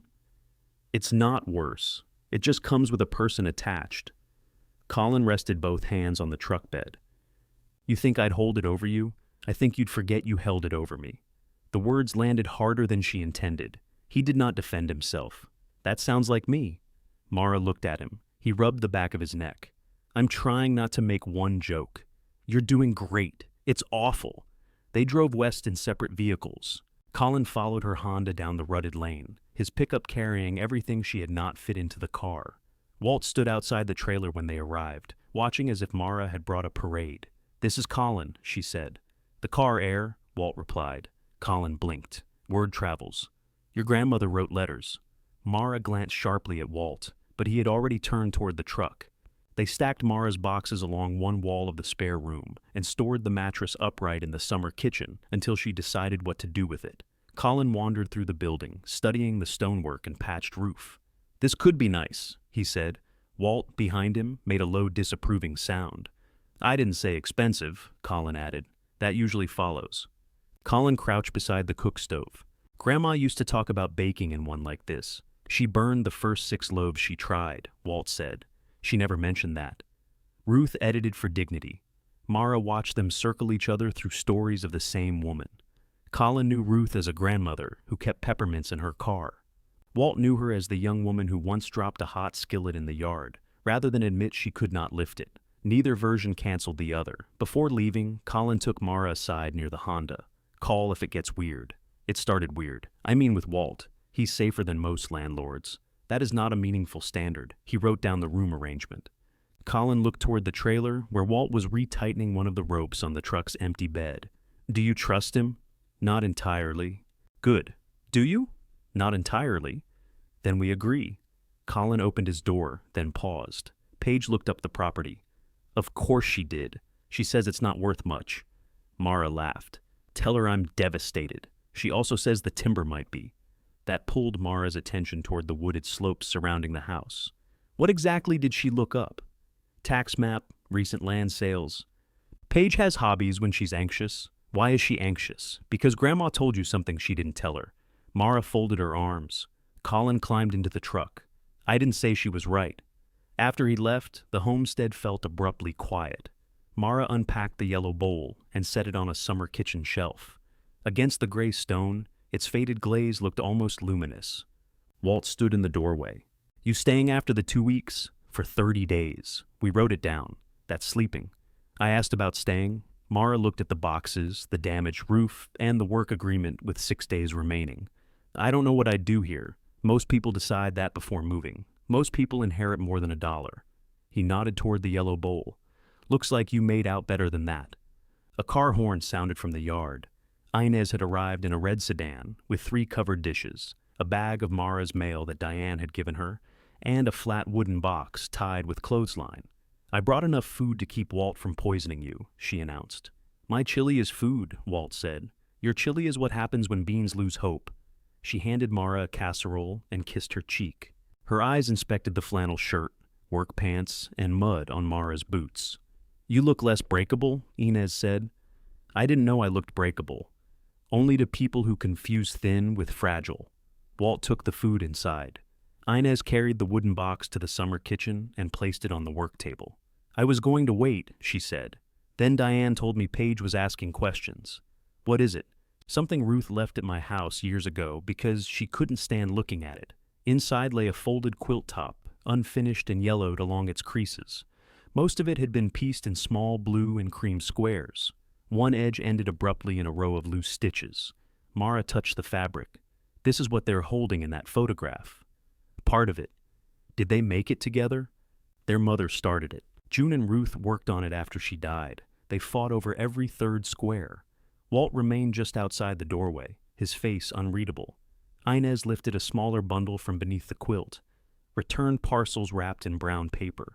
Ruth's handwriting covered the addresses. Each bore an old postal stamp and the same blunt notation.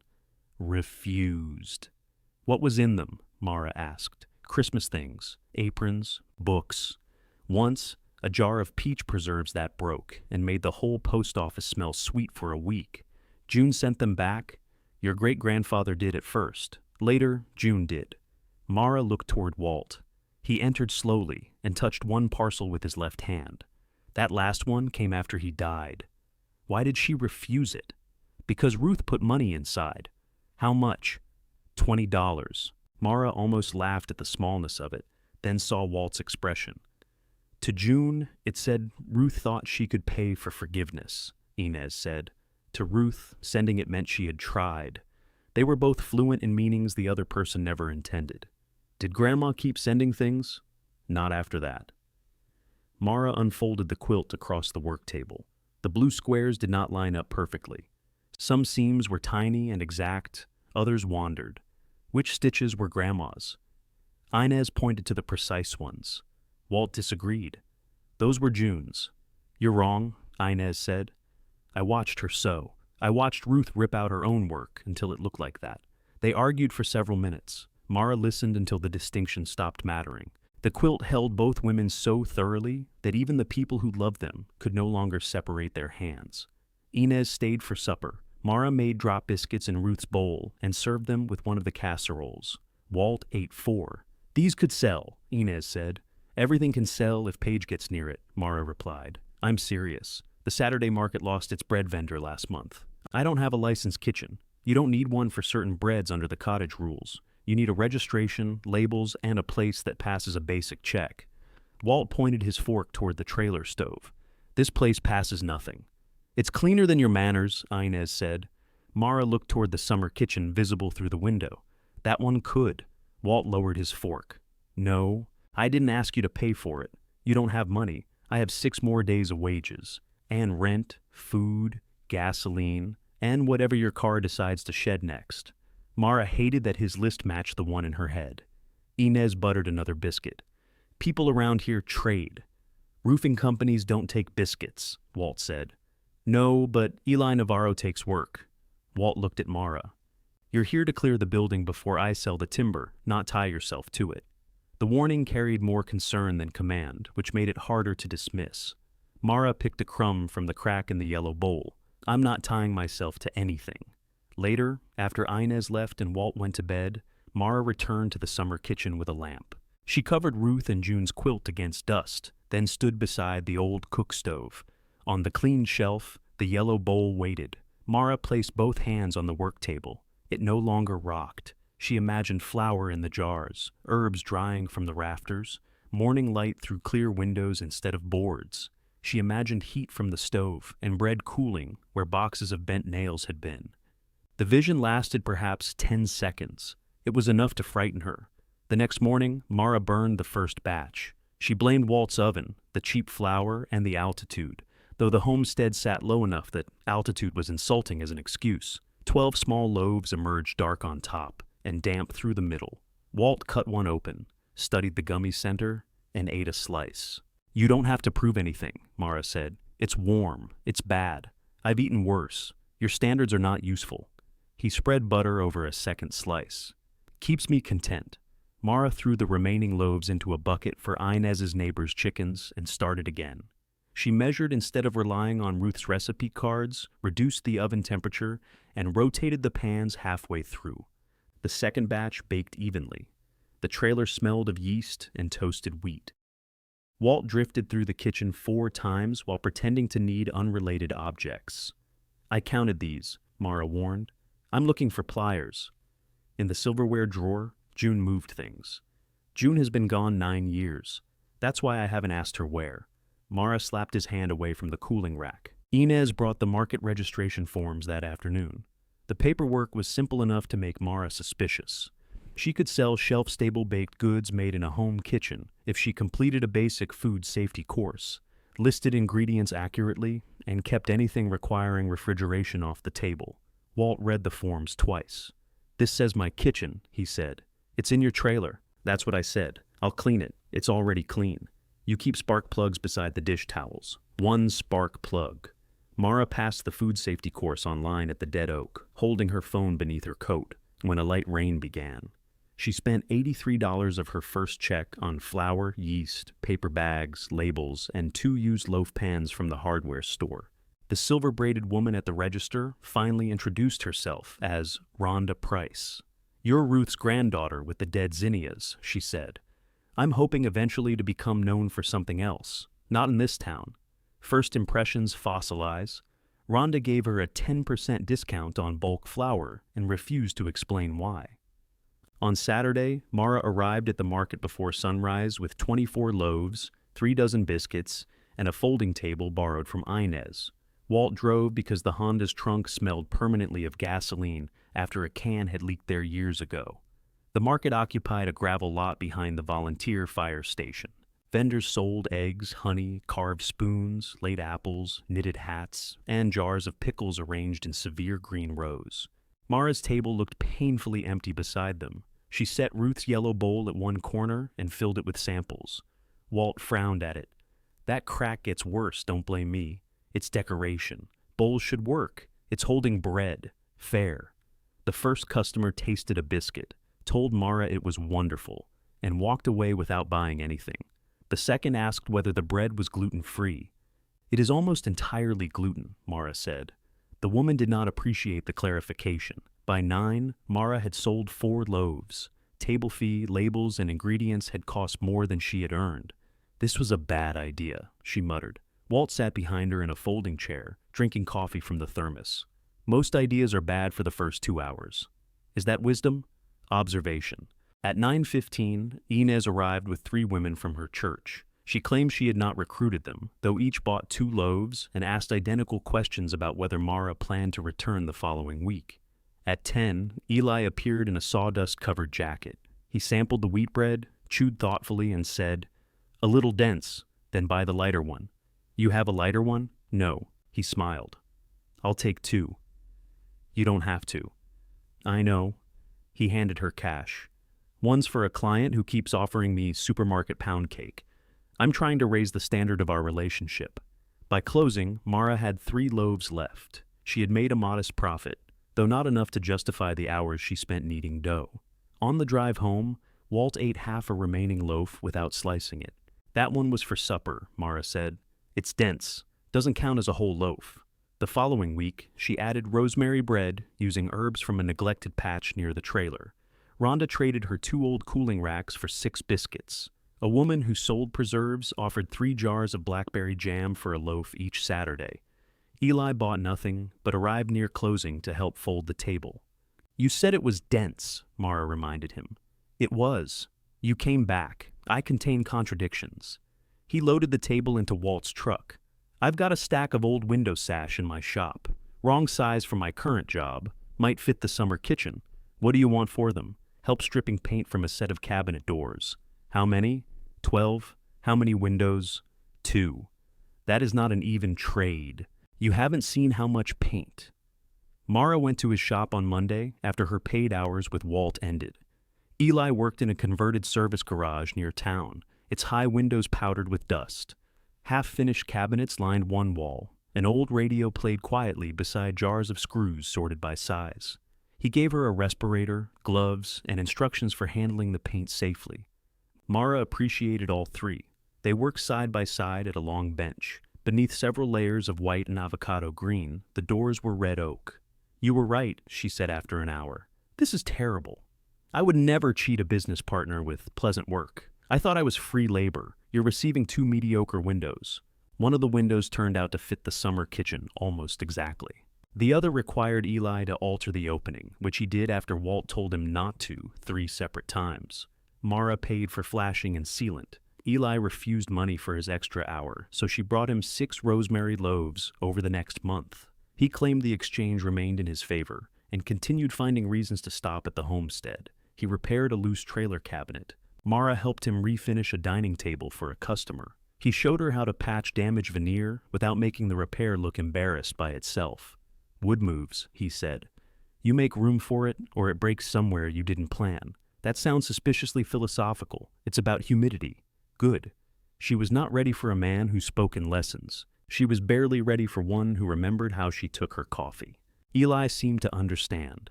He never turned their work into an invitation she had to refuse. The 2-week agreement ended with the summer kitchen cleared, inventoried, and protected from immediate weather.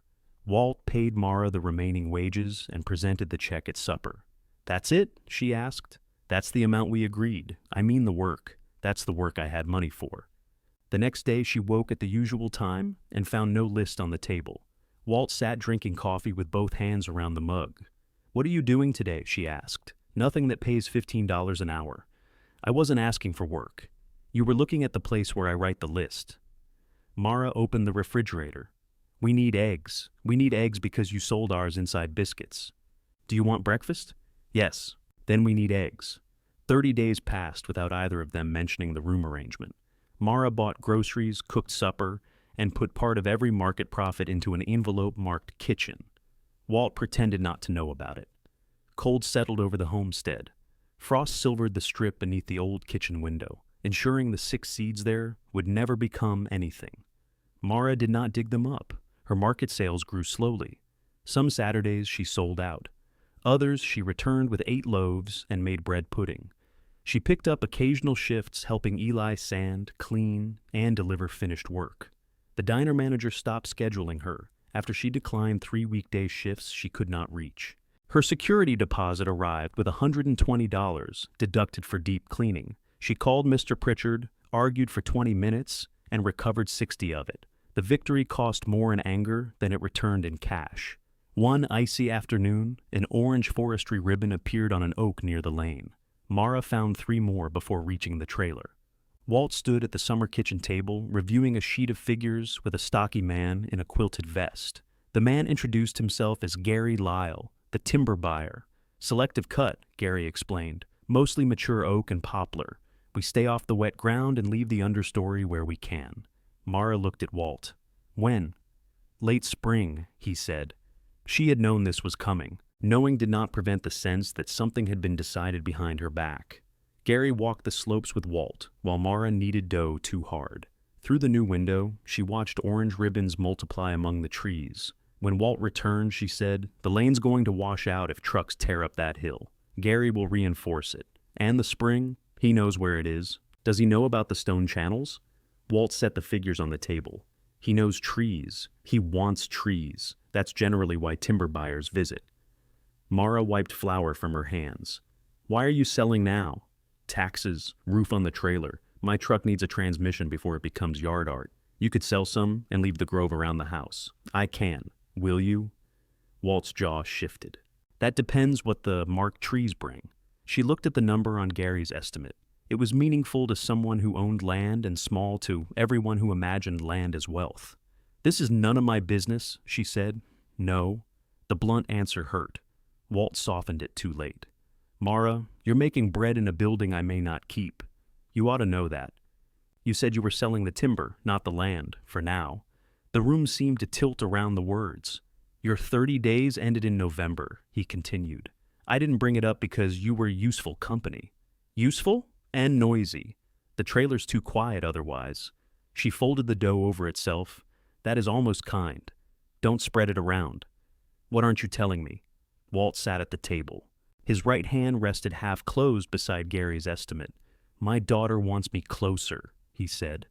"I told her I'd think about it." "Where?" "2 counties north." "Are you going?" "I don't know." "What happens here?" "I don't know that either." Mara looked through the window at the bare trees, the ruined house, and the kitchen she had begun to imagine warm. She had mistaken uncertainty for time. It was an old habit. That night, she opened the envelope marked kitchen and counted $463. Not enough for a roof, not enough for land. Enough to prove she had made something where there had been nothing. She took the remaining zinnia seeds from Ruth's packet and planted them in 12 small pots on the trailer windowsill. Walt watched from the table. "Too early," he said. "They can start inside. Window gets cold, then I'll move them at night." He looked at the line of pots. "You planning to be here when they bloom?" Mara pressed soil over the last seed. "Yes," she said, surprising herself with how much the answer cost. Walt grunted as if Mara had announced an intention to fight weather personally. "Then we need another agreement," she said. "We? If I'm putting labor and money into the summer kitchen while you decide whether to leave, I need to know what happens to it. What do you want?" Mara had been trying not to form the answer. Once spoken, it would become something she could fail to get. Use of the building through market season. No rent beyond what I'm already doing for the room. Any permanent improvement needs your approval. If you sell the property before September, you reimburse me for materials, not labor. Walt stared at the seed pots. "You think like someone who's been cheated," he said. "I think like someone who can't afford to be." He retrieved the notebook. The winter kitchen took shape inside boundaries both of them understood. Mara spent from her envelope only after Walt signed off on each purchase. Eli traded labor for help, sanding an enormous walnut conference table. Rhonda sold Mara roofing felt at cost, and accepted bread for the delivery fee. Inez recruited 2 retired men from her church to reset the sagging door. They worked slowly, argued about hinges, and ate 18 biscuits between them. Nothing arrived for free. Every favor carried a return favor, a meal, an afternoon of labor, or a promise Mara wrote on the calendar. She learned the cost of things she had never noticed: electrical wire by the foot, stainless work surfaces, food-safe sealant, the tiny metal collars that kept mice from treating pipes as doorways.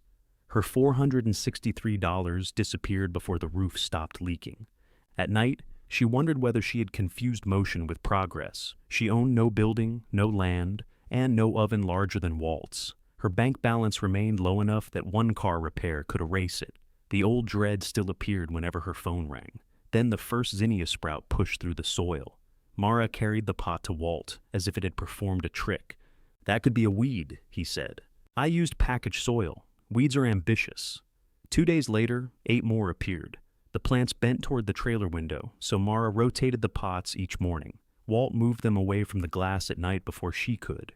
Neither mentioned it. The market reopened for its full spring schedule in March. Mara added oatmeal bread, herb rolls, and small tea cakes made with Ruth's recipe, corrected after 3 failed batches. The original card called for enough flour, an amount Ruth apparently believed any decent person could sense through moral character. Mara wrote actual measurements beneath the instruction. Her customers began ordering ahead. A local bed and breakfast bought 12 loaves every Friday. Rhonda stocked the tea cakes near the feed store register until a mouse found them, after which Mara supplied a tin with a locking lid. Eli built her a proper cooling rack from salvaged maple. "I can't trade enough bread for this," she said. "I need help delivering cabinets Tuesday." "How many?" "4 kitchens worth." That sounds intentionally vague. It's a professional skill. They spent Tuesday carrying cabinets into a renovated farmhouse while the owner changed her mind about every third placement. Mara's arms shook by the last trip. Eli bought them hamburgers afterward, and they ate on the tailgate of his van while the sun went down. "Was that a date?" Mara asked. "No," he said. "You have mustard on your chin." She wiped the wrong side. "The other chin. I only have one." "Then your odds were better." He cleaned the spot with his thumb before either of them could convert the gesture into a joke. The kiss was brief and warm and startlingly undramatic. Mara did not hear Ruth's voice or feel the universe arrange itself. She felt Eli's hand steady against the tailgate beside hers and her own body. Remember, it was allowed to want something. He leaned back first. "That might have been a date." "Too late. You already classified it. We can amend the agreement. I like agreements, I've noticed." The summer kitchen passed its basic inspection in April. The wiring was safe, the surfaces washable, the water tested clean after Walt and Mara revived the old spring-fed line. And the restored stove was approved for supplemental use once Eli repaired the flue enclosure. Mara still mixed dough in the trailer, but she could bake larger batches and cool and package them in the stone building. The first morning she lit the stove, smoke curled properly up the chimney instead of into her face. Heat spread through the room. Sun entered the repaired windows and struck the rows of flour jars. Walt stood by the door, pretending to inspect the threshold. "Well?" Mara asked. "Draws good. That's all?" "Door still sticks." Mara threw a dish towel at him. He caught it with his right hand, not cleanly. His fingers closed late, trapping the edge against his palm, but both of them noticed. Walt looked down at his hand. "Do it again," Mara said. "I'm not a circus act. Throw it back." He did. She returned it. This time he caught it before it struck his chest. His smile arrived slowly and embarrassed him enough that he turned toward the door. Mara did not cheer. She put the first tray of rolls into the oven and let him keep the moment. The market manager posted photographs of the kitchen online. In one, Mara stood behind the yellow bowl, with flour on her cheek and the unfinished quilt hanging safely behind glass on the far wall. In another, Walt sat at the work table repairing a wooden crate while sun streamed over the stone. Paige called the same afternoon. "You hung that quilt?" "Hello to you, too. It should be conserved. It is protected." "By what?" "Glass." "What kind of glass?" "The transparent kind." Paige breathed through her nose. "That quilt belongs to the family. It belongs to Inez." "Why does Inez have it?" "Because Grandma gave it to her." "Then why is it at the homestead?" "Because she brought it." "Mara, could you answer one question without making me drag every fact out separately? Could you ask one without sounding like opposing counsel?" Paige went quiet. Mara could hear office sounds behind her. A printer, distant conversation, the faint chime Paige's computer made whenever a message arrived. "The kitchen looks beautiful," Paige said. The compliment was sincere enough to disarm Mara. "Thank you. I didn't know any of that was left. Most of it wasn't. We repaired it." "We?" "Walt, Eli, people here, and you." Mara leaned against the work table. "And me." Paige said she wanted to visit. Mara told her to call first. The following Saturday, Paige arrived without calling, accompanied by Diane and Colin. Paige stepped from her spotless white SUV wearing ankle boots too expensive for mud. Diane carried a grocery store plant wrapped in pink foil. Colin brought a toolbox and looked faintly embarrassed by the entire expedition. "You said call," Mara told Paige. "I texted. From the lane. You didn't answer. There's no signal by the mailbox. I know that now." Diane hugged Mara before she could decide whether to allow it. "You look good. I'm wearing flour. You look good in flour." Colin surveyed the summer kitchen. "This is better than the pictures." Walt appeared from the trailer in his canvas coat.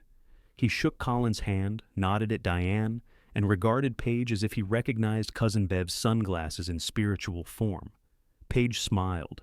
You must be Walt. So far, Diane introduced herself, though he already knew who she was. They stood awkwardly for a moment, two people connected by Ruth and June's absence. I'm sorry about June, Diane said. Walt looked toward the homestead. So was Ruth. Diane's face changed. She told you that? No. He walked to the summer kitchen, leaving the answer behind.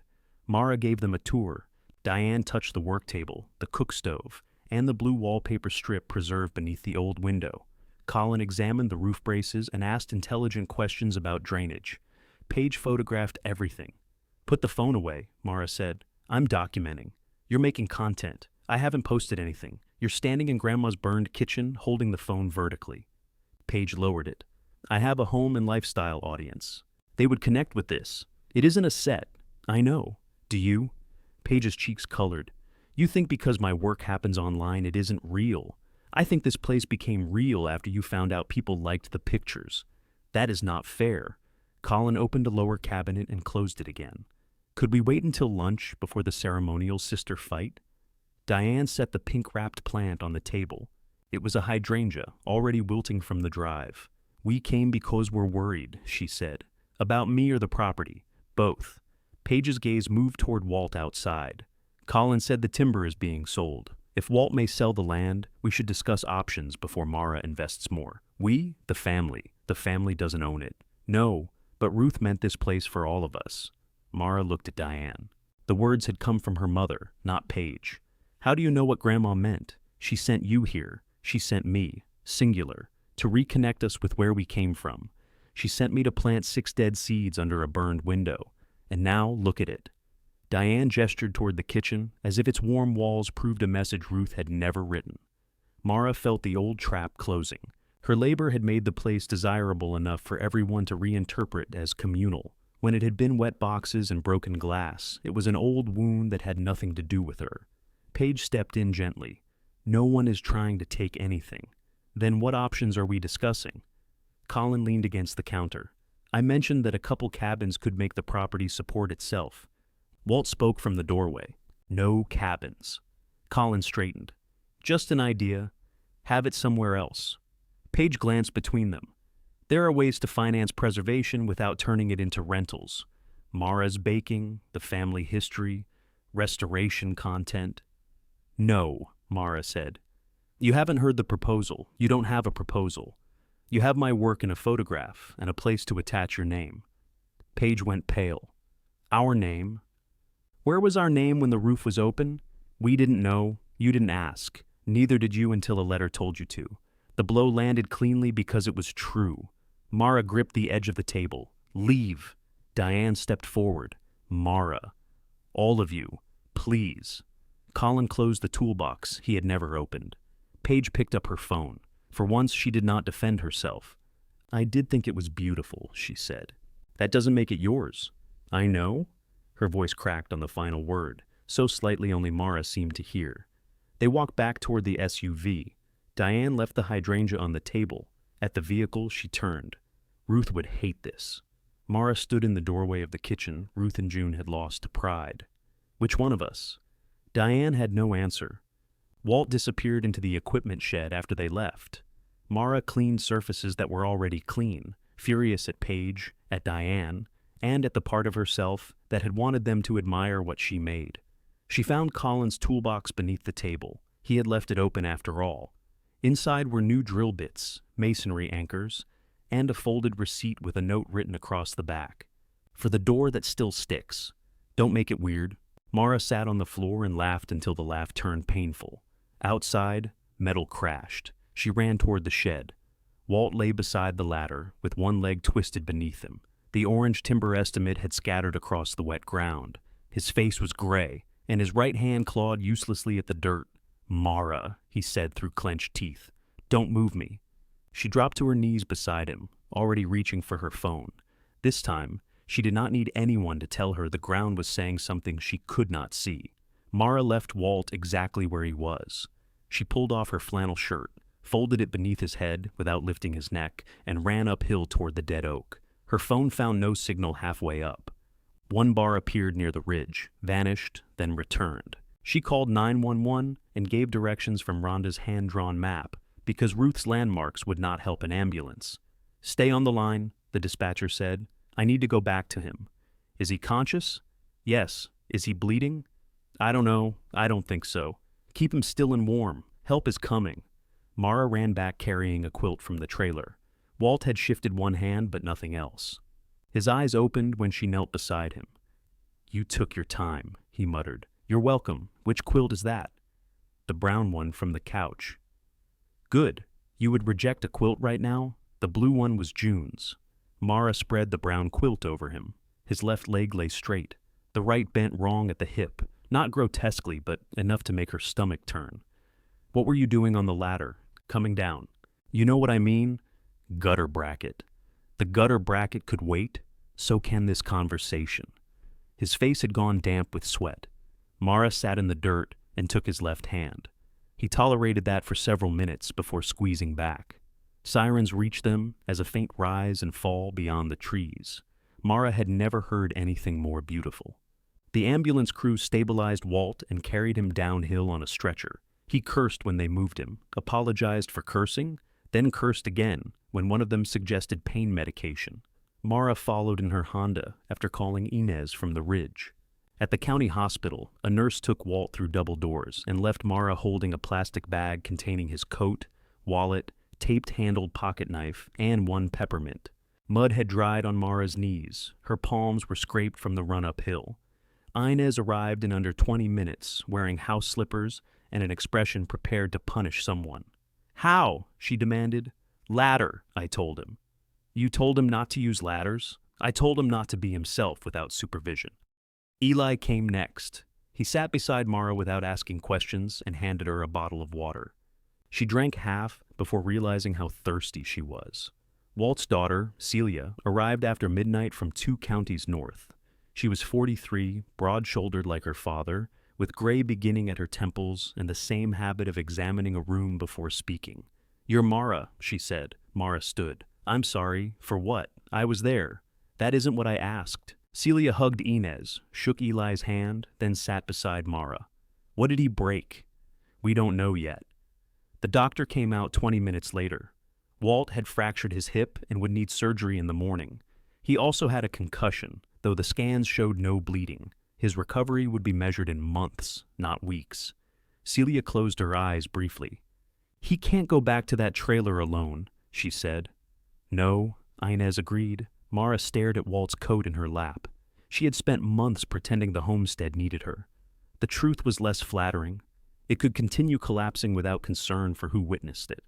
Walt was the person whose presence made the place available to her, and now his presence there might be over. Celia turned to her. "Dad said you've been staying with him."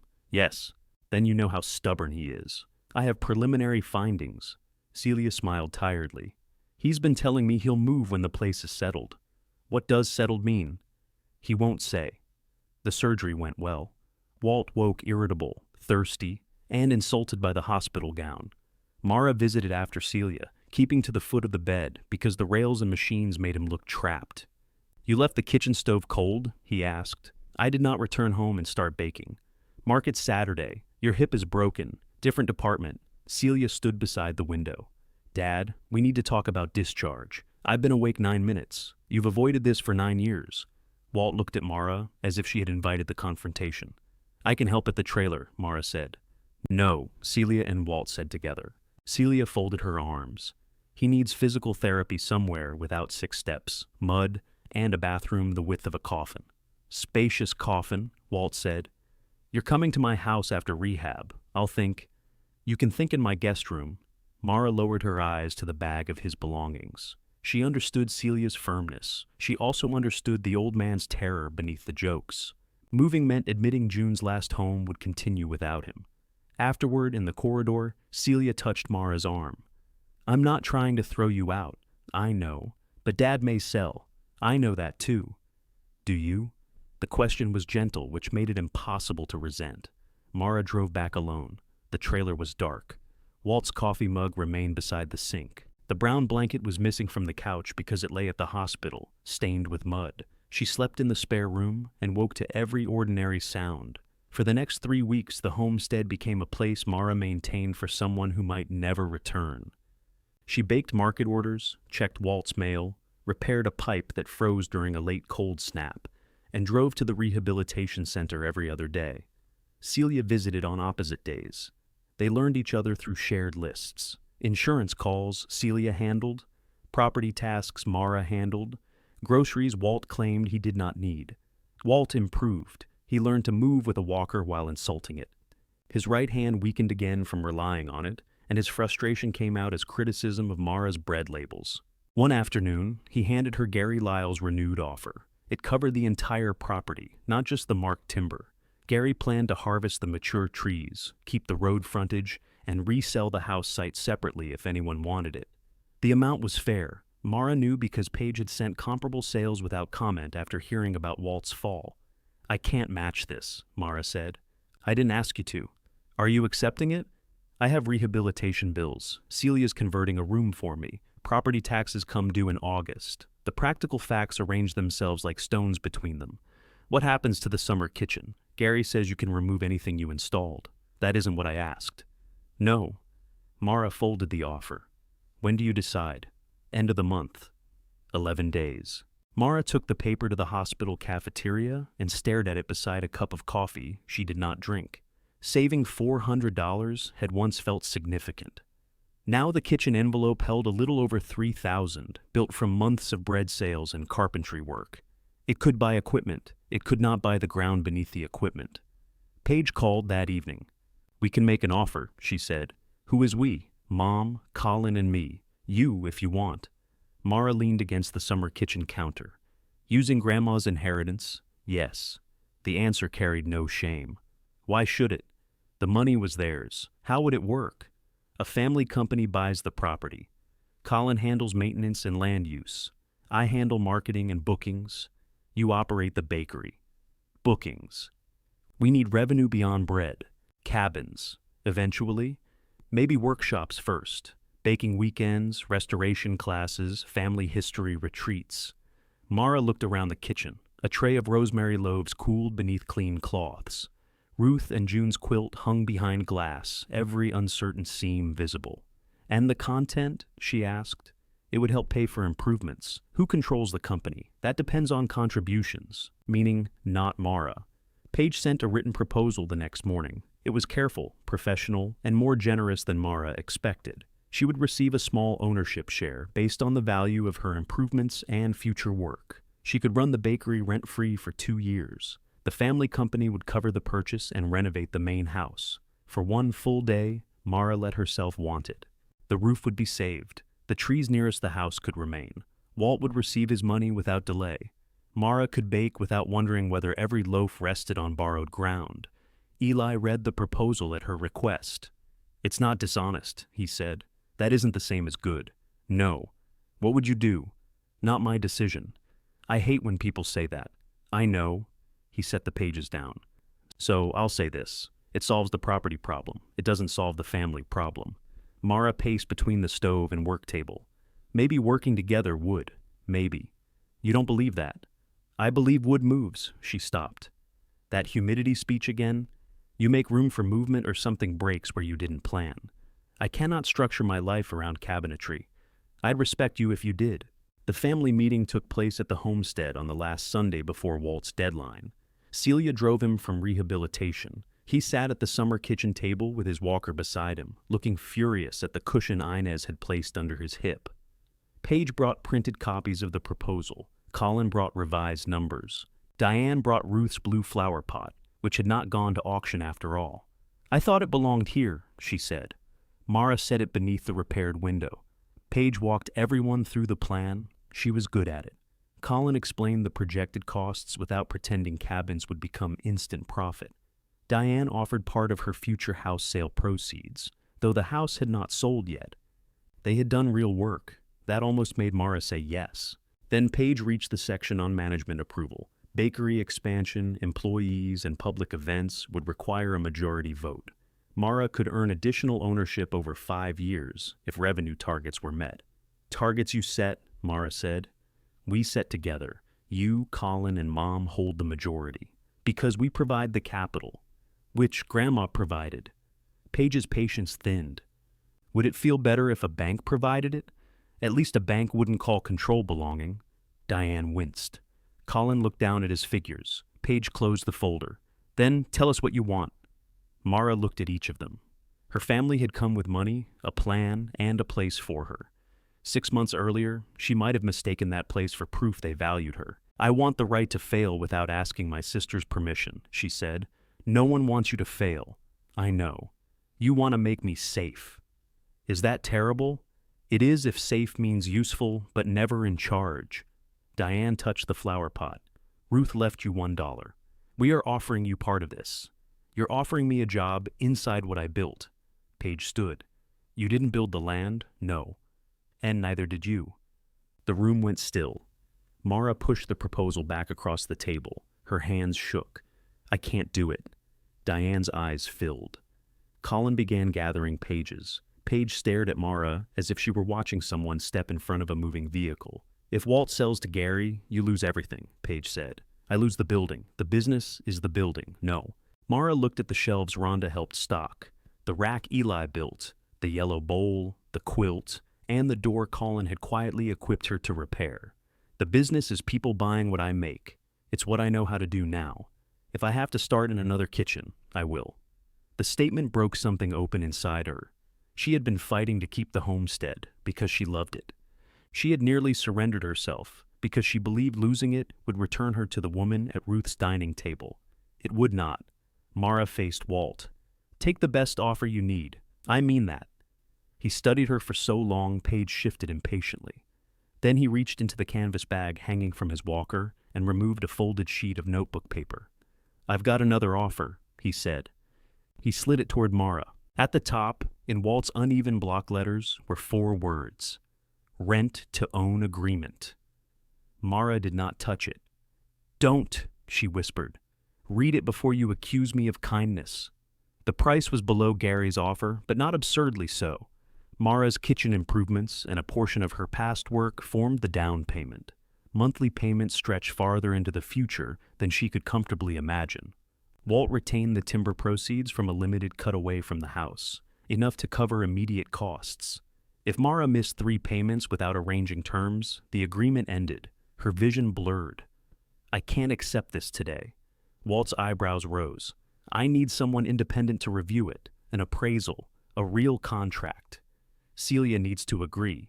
Celia smiled from beside him. Who do you think typed the second draft? Walt tapped the page. Ruth would have signed without reading. Ruth left me $1. Exactly. Mara looked at her family, then at the man who had once ordered her off the property.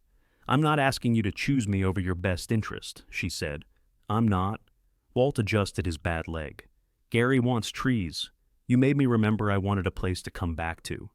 Outside, wind moved through the marked grove. Mara placed both hands flat on the unsigned agreement. For the first time, the ground beneath them felt neither inherited nor promised. It felt possible. Possible was not the same as secure. Mara paid a local realtor with no connection to Walt, Gary, or the Bell family to inspect the property and compare the agreement with actual sales. The woman spent 3 hours walking the acreage, measuring the usable buildings, and pressing a screwdriver into suspicious sections of wood. The main house is a liability, she said. I know. No, you know it looks sad. I'm telling you, it is expensive sadness. She confirmed that Walt's price was fair to Mara and lower than he might receive by selling quickly, though not so low that it disguised a gift neither of them intended. The limited timber cut would leave the grove around the homestead, protect the spring, and give Walt enough immediate cash to make the smaller monthly payments practical. A contract reviewer made 3 changes: a grace period for illness, clear credit for improvements, and protection for Mara's investment if Walt died before the balance was paid. Walt objected to the clause about his death. Seems pessimistic, he said from Celia's guest room recliner. You fell off a ladder. Once. You are 68. Unrelated conditions. Celia signed as witness, while Inez supervised from the doorway. Mara put nearly all the kitchen envelope toward the cash portion of the down payment. The rest came from the value of approved repairs and wages Walt still owed for work he had quietly added to his own ledger. You paid those wages, Mara said, not for the ditch. The ditch took 4 hours. 6. You worked through lunch. You tracked my lunch? You put it in the first agreement. Mara looked at his handwritten figures. You planned this before the family meeting. I planned options. You let me think I was losing it. I was thinking. That is not an activity visible to other people. Walt held out the pen. You signing or criticizing? Both. She signed. Nothing changed when the ink dried. The trailer refrigerator still made a knocking sound. The ruined house still leaned. Mara still owed more money than she had ever owed anyone. Yet when she returned to the homestead that evening, she stopped beneath the dead oak and looked down at the roofs among the trees. Not hers, not yet. The distinction felt honest enough to trust. Gary's crew took the marked timber from the far slope after the ground dried. Mara expected the sound of saws to feel like destruction. Some of it did. Mature trunks fell with a force she felt through her boots. Mud scarred the hauling path, and sunlight entered places that had been shaded for decades. But the spring remained clear. The grove around the house stood untouched. Gary reinforced the lane with stone and regraded the ditch when the trucks left, exactly as promised. Walt received his first payment and complained it was folded incorrectly. He came home from Celia's in May, using a cane. Mara moved the brown couch blanket aside for him, though he chose the porch chair instead.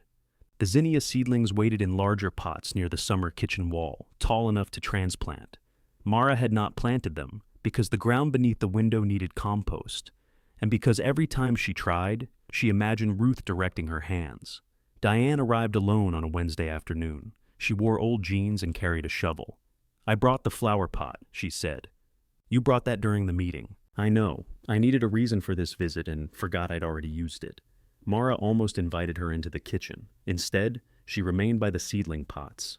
Diane looked toward the damaged house. Your agreement is signed? Yes. Paige said the terms seemed reasonable. Paige reviewed terms that weren't hers. She reviewed the copy you gave Colin. I gave Colin the timber map. Then Colin gave Paige something he shouldn't have. That sounds more likely. Diane rested both hands on the shovel handle. I came to apologize. Mara waited. Her mother looked older in the hard afternoon light. Not frail, simply visible in a way she had not been at Ruth's dining table. When you left school to help me, I was grateful, Diane said. Then I got better, and you didn't immediately become who you were before. I hated that. Imagine how I felt. I thought if I admitted what it cost you, I'd have to admit I let it cost that much. Mara looked down at the zinnias. Paige had work, plans, a house. Colin had his job. They made me feel like the family was stable. Diane's fingers tightened around the shovel. You needed things, not unreasonable things. Time, money, help deciding what came next. But your need frightened me, so I treated it like a flaw. The words entered slowly, finding old places. You let them treat it that way too, Mara said. Yes, you laugh sometimes. I know. You didn't laugh at the dollar. No. Diane's mouth trembled. I wanted to disappear. You told me not to make the day uglier. I wanted you to make it easier for me. Mara felt anger rise, familiar and hot. Beneath it was something worse. The desire to let one honest conversation erase everything so she could have her mother back without conditions. She had learned enough from Ruth and June to distrust that desire. I don't forgive all of it today, she said. Diane nodded. I didn't expect you to. Good, I hoped. That's different. Yes. Mara took the shovel from her. Diane's face fell. Mara walked to the strip beneath the old kitchen window and pushed the blade into the ground. The soil needs turning. Her mother looked at her. If you want to help, Mara said, get the other shovel from the shed. Diane returned carrying Walt's taped-handled shovel. They worked without trying to finish the conversation. They broke up the cold-packed soil, mixed in compost, and set the seedlings in 2 uneven rows. Walt watched from the porch. You planted those too close, he called. Diane looked at Mara. Is he always like this? He's weak from rehabilitation. Usually he's worse. They planted the final zinnia where the 6 autumn seeds had disappeared. Mara did not know whether any remained beneath the soil. She liked not knowing. The main house roof could not wait another winter. Eli had said so since March. Stabilizing the surviving half required more lumber and hands than Mara could afford. She bought the materials with her remaining market profits and accepted labor in the currency the homestead had taught her to use.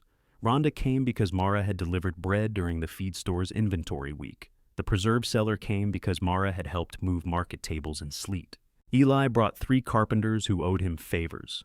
Inez arrived with food and 2 more church volunteers. Colin drove in with his toolbox, a portable compressor, and none of his boat.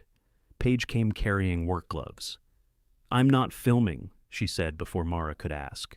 "Do you know how to roof?" "No." "Then you're on ground cleanup." Paige looked relieved to be assigned something. The work began at 7 on a bright Saturday. They stripped rotten sheathing from the surviving wing, replaced damaged rafters, and covered the structure before evening rain. Nothing about it resembled a graceful community montage. People argued over measurements. A nail gun jammed. Walt attempted to climb a ladder and was threatened by 6 people simultaneously. Mara spent most of the day carrying, measuring, cooking, answering questions, and discovering new questions beneath every removed board. At noon, Paige sat beside her on the porch steps, eating a ham biscuit. "I was jealous," Paige said. Mara drank water and waited. "Not of the property. At first, I thought there had to be something here because Grandma gave you the letter, and not us. Then I saw the photographs and realized you had made something I couldn't claim by being Ruth's granddaughter. You tried." "Yes." The admission was quiet.